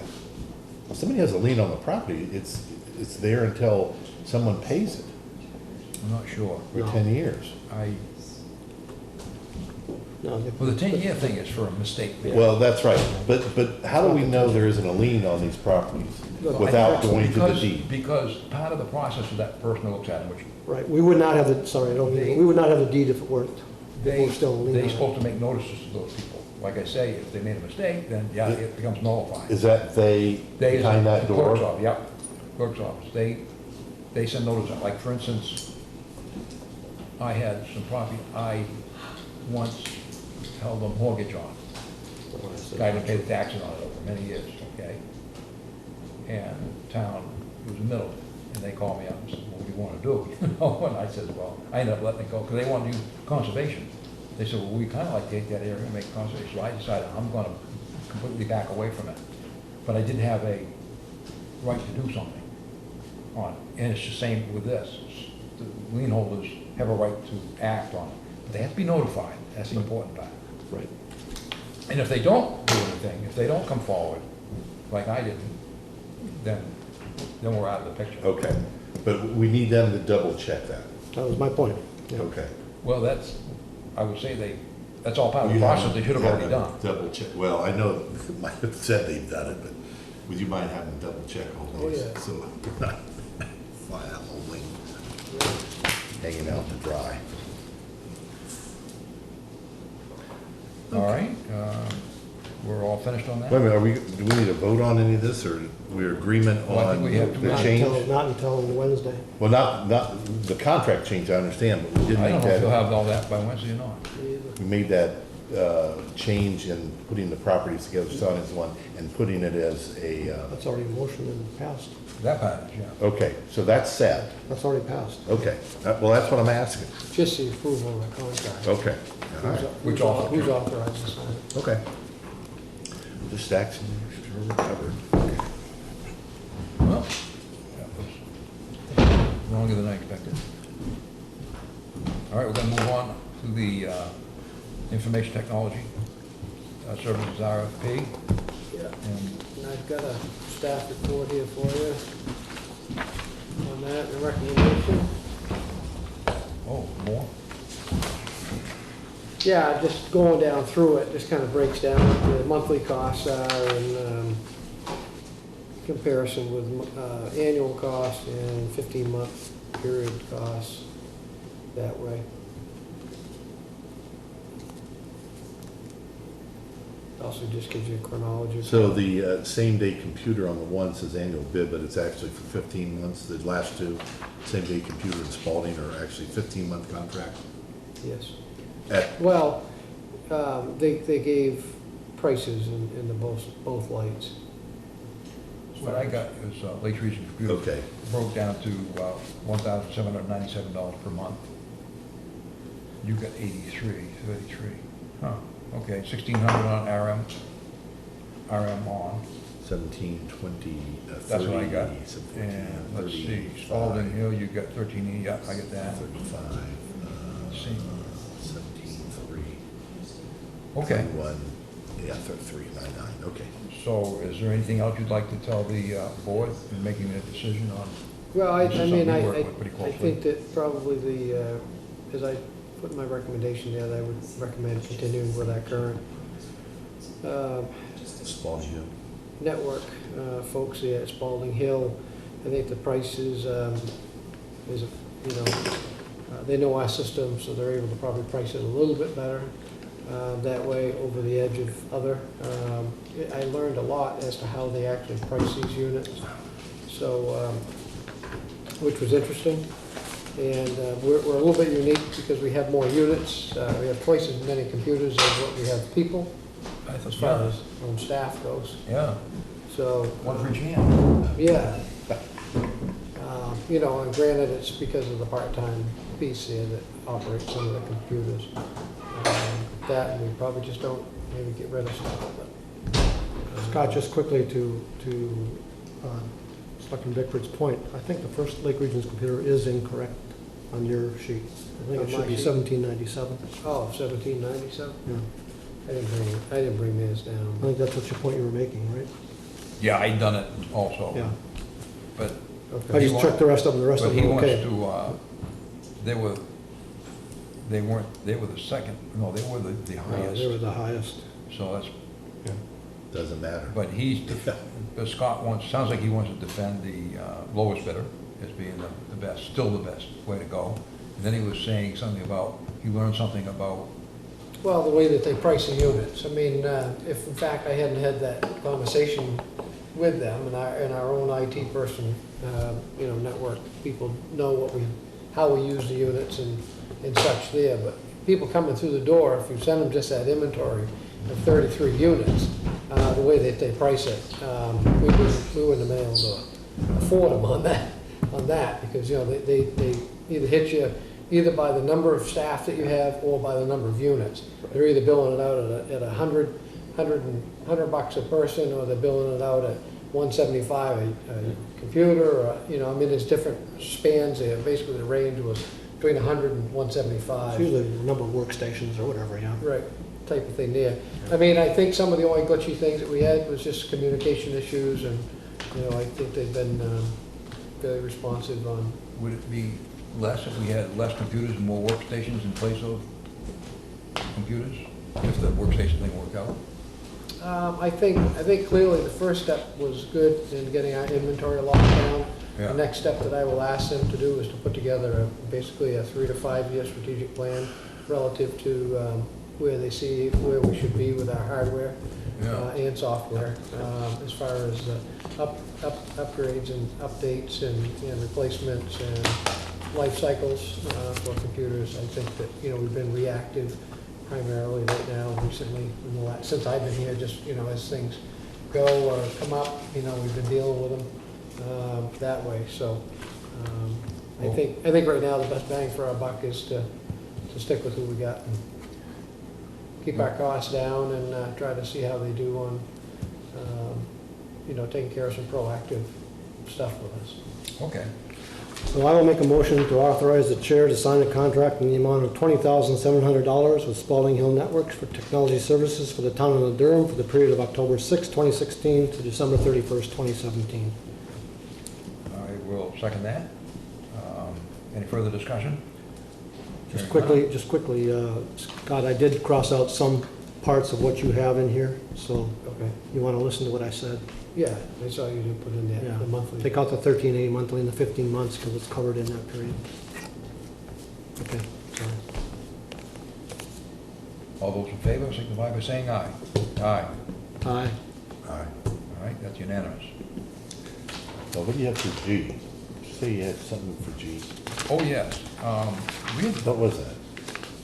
that we would be able to, all of us at this table would be able to look at documents, non-public minutes, and review them if you should want to without having to come back to the board and ask. I thought we always And had that. do it in a right? board meeting, otherwise you have to do it in a board meeting. We did, but I can't find it. Well, again, I think you have to define it between when you sat on the board versus before you were, or when you weren't on the board. I think that's covered by state statute, if I remember.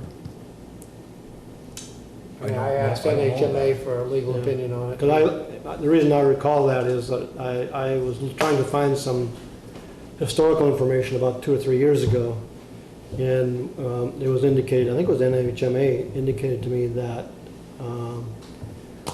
unless you have the full board's approval, or majority of the board's approval to do it for periods of time that you were not on the board, you really don't have the right to go back and do that, if I understood correctly. Again, it's been 3 years since I had that Yeah, thing, so I'd want to go back and look at it, but that's what I recall. I thought the same thing, but Yeah. I had Scott check, and he said, no, you're out. They came back and said, With anything. Best to get the authorization to Yeah, do so. I believe that was MHA. Right. NHMA basically said, you know, you're best to get the authorization or permission from the rest of the board. And it can be blanket as opposed to specific? They did not indicate whether or not it had to be that of a Specific, yes, I would agree, but I think, again, that's a We've always little done bit, We've always done a blanket, and that's what I understood too. We voted They on always this, I said, thought. hmm? I thought we talked about this and voted on We this did. about a year ago. Yeah. But I said, well, So it'd you be wanna easier do to it do it again? again than it is to try Yeah. to look I mean, for it. Yeah. I mean, personally, if it was me and I was sitting where you guys are, if I wanted to go in and look that up, I would, first of all, if it was a sealed document, I would want to look at it alone.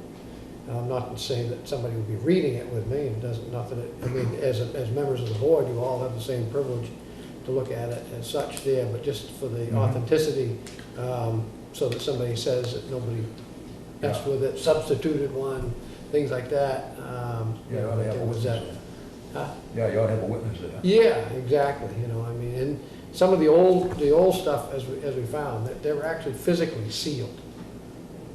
So, they have to be unsealed, and that has to Do be. we have anything like that? They're sealed? Yeah. Oh, yeah, there's, I hear, up in my cabinet, there's a whole book full of sealed up envelopes of non-public minutes. So you have to break the seal to get in and look at it? Yeah, you have to open the envelope up, and you'd have to reseal and put them in a.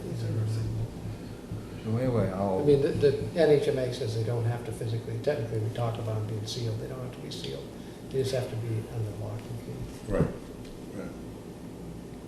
then I'll make a motion to, let's see, allow any member of the Board of Selectmen and the town administrator to review past confidential documents, including non-public minutes. Do I have a second? I'll second that. All right, Greg seconds that. Any further discussion? Hearing none? yeah, well, All no, those- actually, I do that, I just want to let me finish making a note here.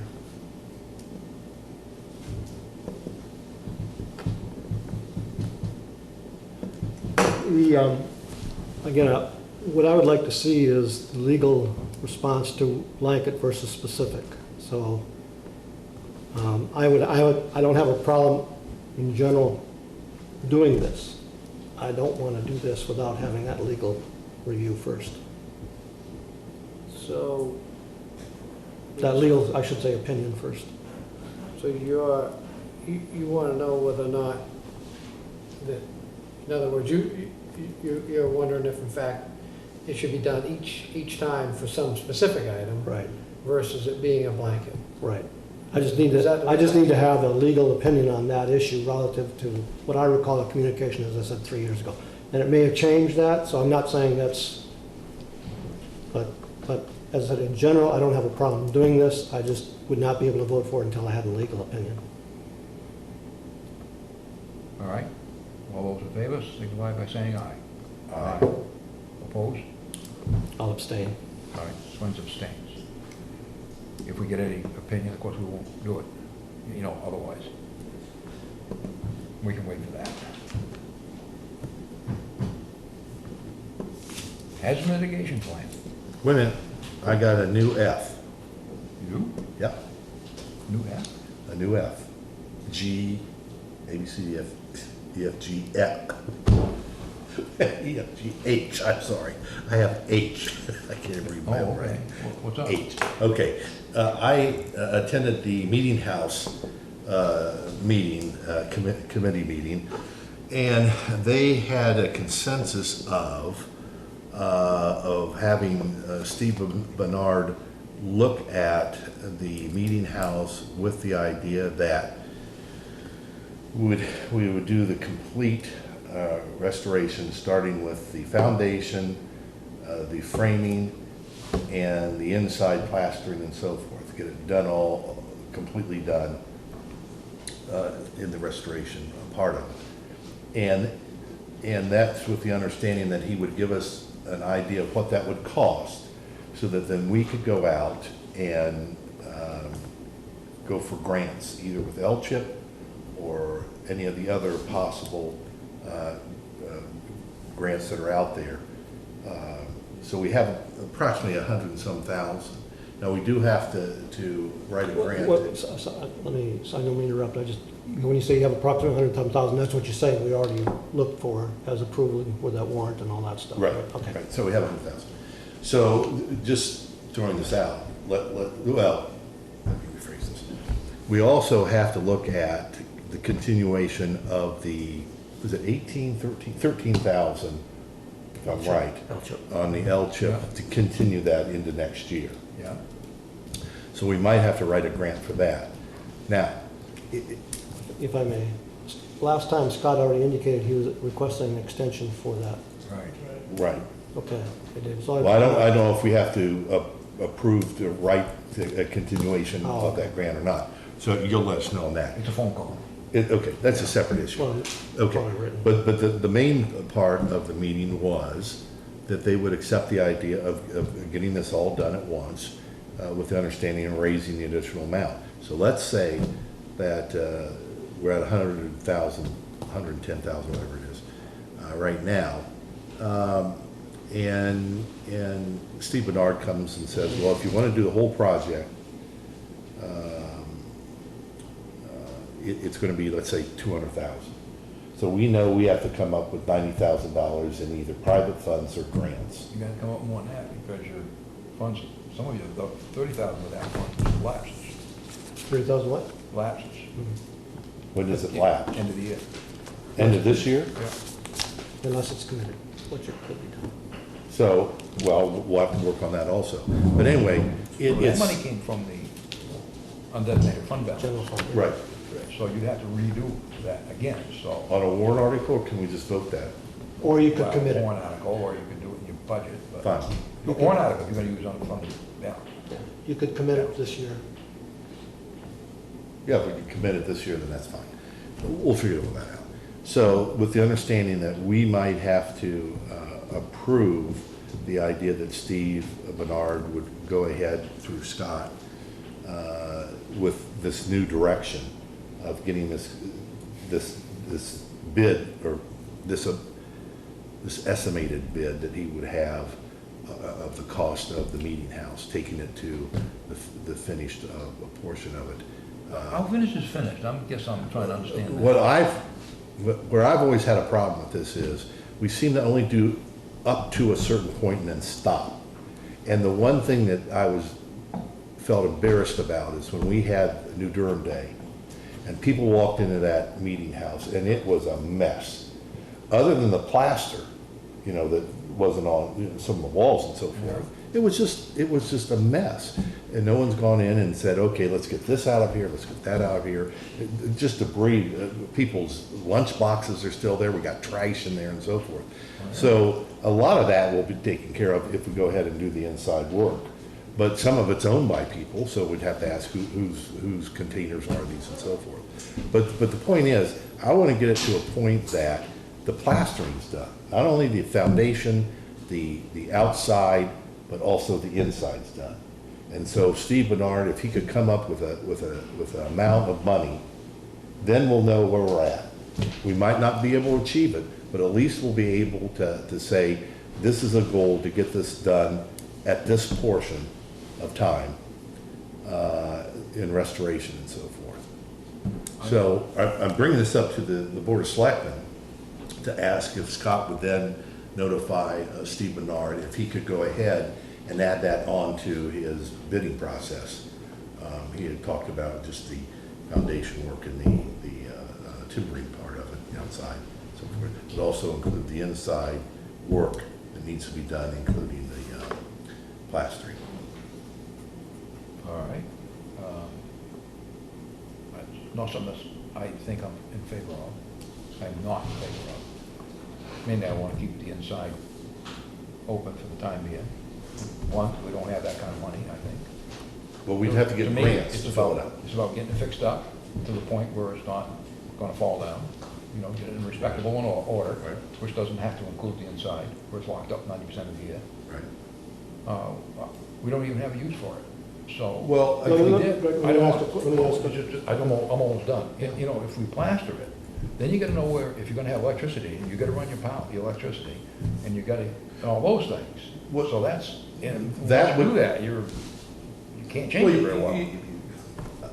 I've been in projects, you put conduits in, Yeah, knowing that these conduits are here. but you gotta know where they're going. Right, but you do have an open underneath, and you have the attic is open. Mhm. So you do have access to both Yeah.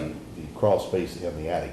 But I would want him to include that, you know, if we are gonna put Wi-Fi and all this other stuff in the future, put conduits in so we know that in this wall, you know, you'd have it, you know, at such and such a place, and you have the opening upstairs and you can run it and so forth. But I think the idea of at least getting the inside finished and done would add to that building. And then the next phase, if you wanted to add on to the kitchen and the heating system and all of that, and you'd have new uses for it, then I think that would be easier for you to go out and raise private funds or more funds with it. But it just seems that we're just lingering on with a partially uncompleted building. And I just don't see how that helps us in the future. All right, let's hear from Swens. No, I just got clarification here, because I'm not quite sure I understand.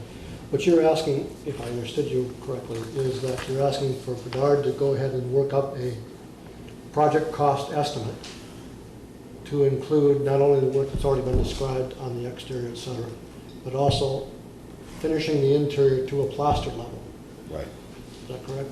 So all you're asking him to do is work up an estimate, not necessarily to do the work yet, of course, No, but just to work up an estimate. Yeah, and that then allows us to say, do we want to go forward with this? Do we want to go out and write grants for it to pick up the additional hundred So I or don't, so thousand? for me, it's a no-risk So deal. it'd be a separate list for the Yeah. next step. Right. Oh, well. Yeah, that's why I couldn't understand what your objection was. That's why I wanted to restate Well, it my sounded like understanding of what it that's the was. direction we wanted to go. So let me just, again, restate. He's already working up a preservation plan, which was what the original work was. Partial. Yeah, was for the exterior and buttoning it up, if you will. The foundation. Right, correct. Foundation and exterior, et cetera. Right.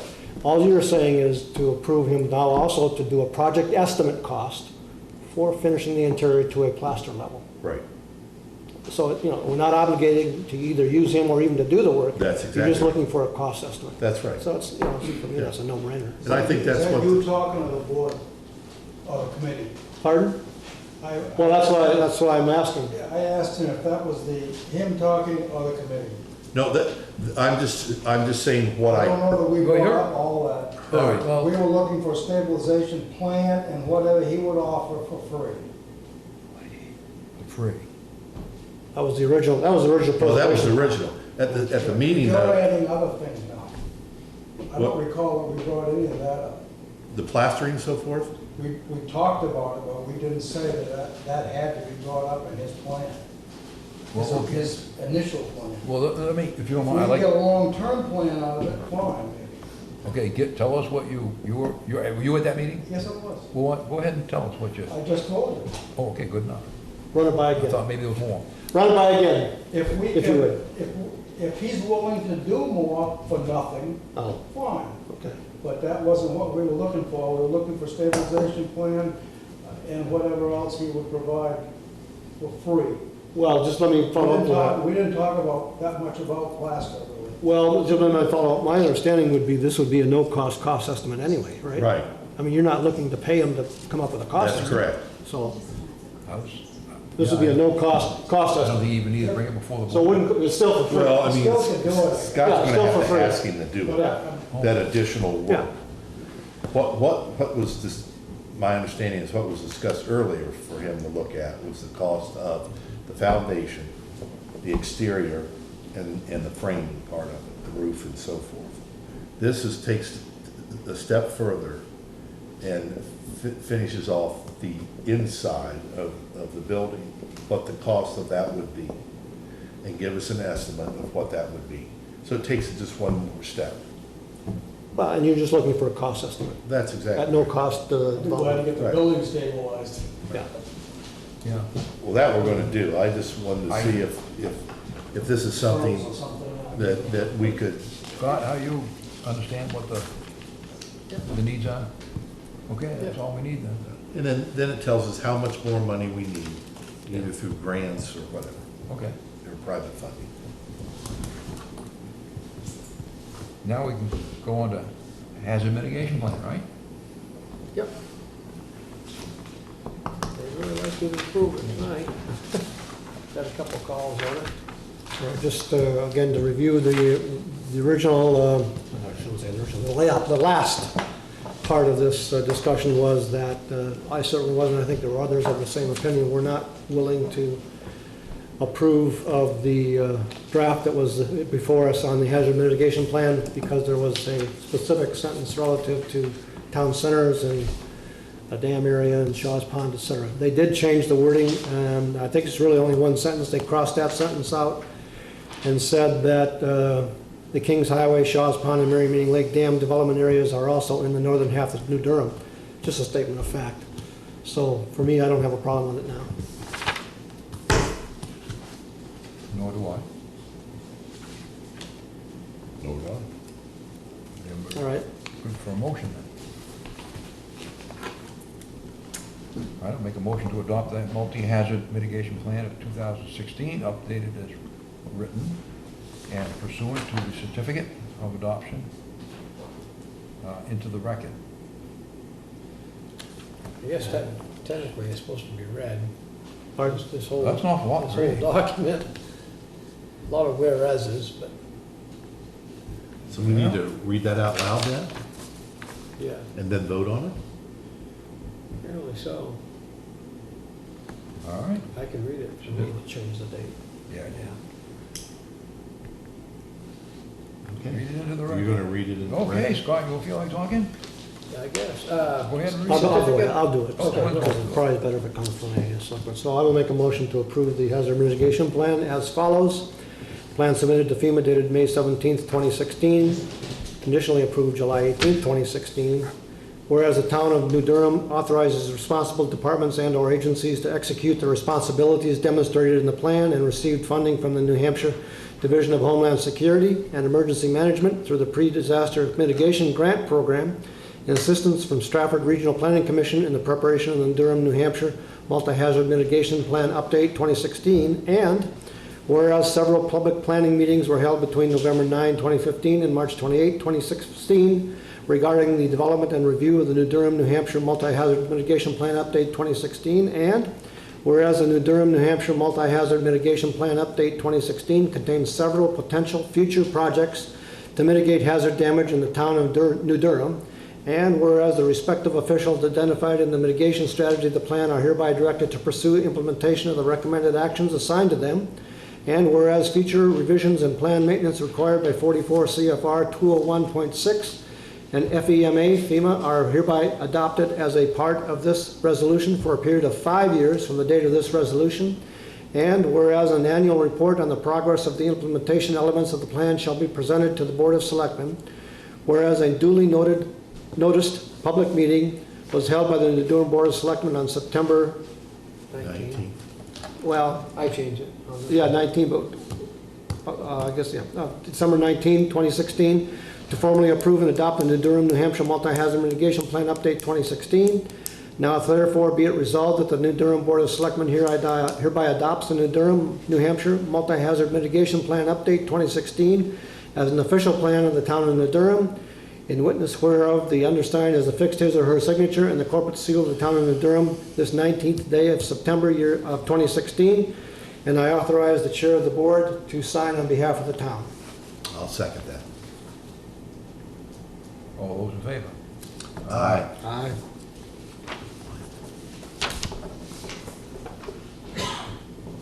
Okay, that was unanimous. I figured that was the fastest way to get that done. Was that? I thought that was the fastest way to get that done. You're a good reader. It was pretty fast. Yeah. I was gonna use this. Whose is this? That's why I brought it. Oh, you brought that? Yeah. So it's my motion. You second Yours- that? You second it? I second it. He's, Anthony seconded it.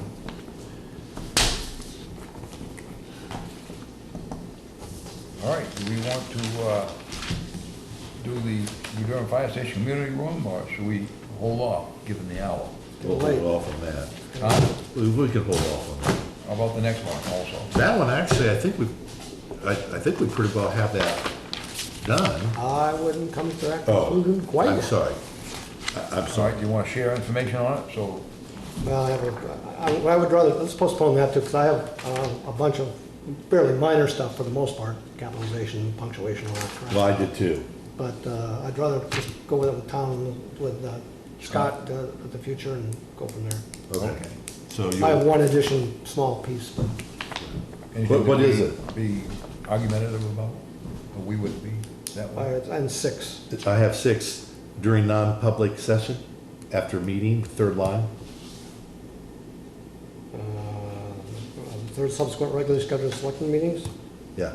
And it's the third line. That in yours? I have an addition there, but it's nothing different than that, I think. What did you put? From the date of the signed receipt of the complaint. But Oh. I'll go with that. Okay. Plus, there's a group entity where, we weren't consistent in that and all that. Okay, all right. I thought maybe it was the same thing. All right, we can, from there, we can move on to our minutes, the public minutes, we don't have that many. Well, September 7th is just, it's not even close, so we can pass on that. Well, I've got a bunch of stuff that I've already given Scott. Yeah, well, I got, yeah. So we'll read Swin's at a later date and I'll put my input. I mean, we didn't, after call to order, you had Jetson Conway of McGinnis talk a little bit about it. That's not even on I it. got that all. You have Mr. Cook. I got that all included too. Yeah, see, so there's a lot of things that need to be added, and I got 2 or 3 other changes, so let's just hold off on Well, use that. mine, why don't you use mine as the base then, for your changes? That's Because I may have already covered some of We yours. probably had some of the same. Okay, then we will hold up on the 7th. How about the 29th? I think I have something on that too, right? I don't have the 29th. Was it given to us? No, Oh, you what? nope. That's non-public, right? No, the Oh, 29th. yeah, just the 7th, like that, that's right. The 29th was actually, Do you have it there for us? That was the combined meeting that we then went into our own meeting. I don't have the 29th. That's non-public, I think, right? Yeah, these are non-public. Okay. So do we have August 29th then? No. Okay, all right, so we'll have to hold off on that. Jen Riel, when she went to locate him on the archives, couldn't find him, and I didn't have time today. Okay, that's fine. So we're gonna go to non-public now. Yeah, what's that? Okay?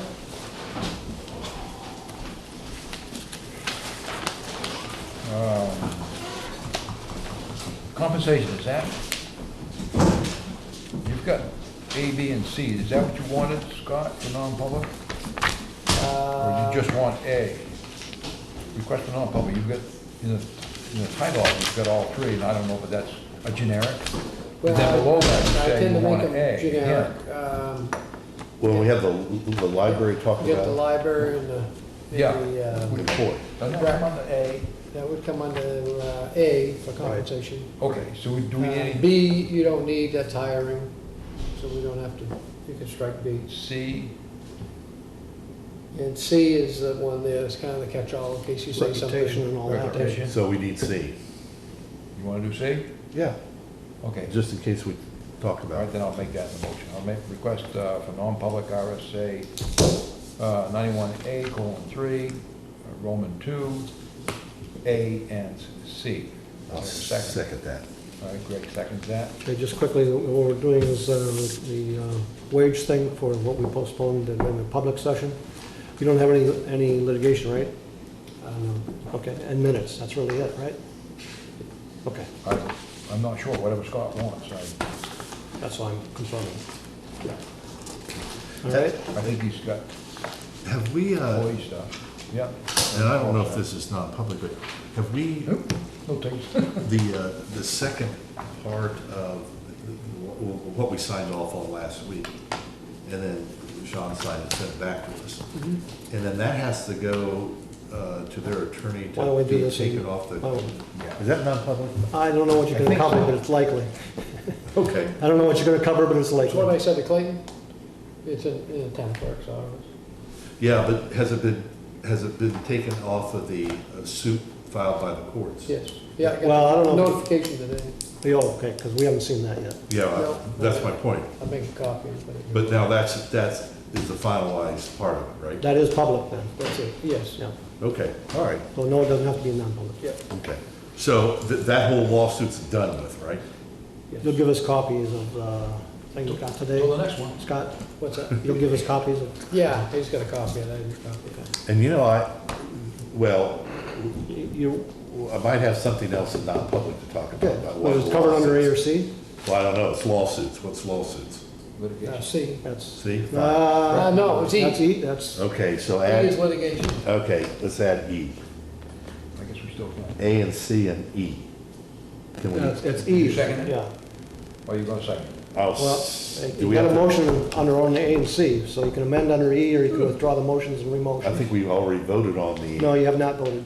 we have not voted on E and C? No? No. Okay, then I'm going to. So you're gonna rescind, I'm gonna rescind amend it. rescind the second motion? Yes, I'll rescind the original motion, Yeah. and that makes it easier to Yeah. make amendments. So you And I'll want- rescind my second. You want, request of non-public under RSA 91-A:3, Roman 2, A, C, and E. Yeah, okay, now I'll second that. All right. All those in Roll favor? roll call, yeah. Discussion. Selectman Swanson, aye. Okay, Bickford, aye. Anthony's aye. At what Okay. time? 10:12.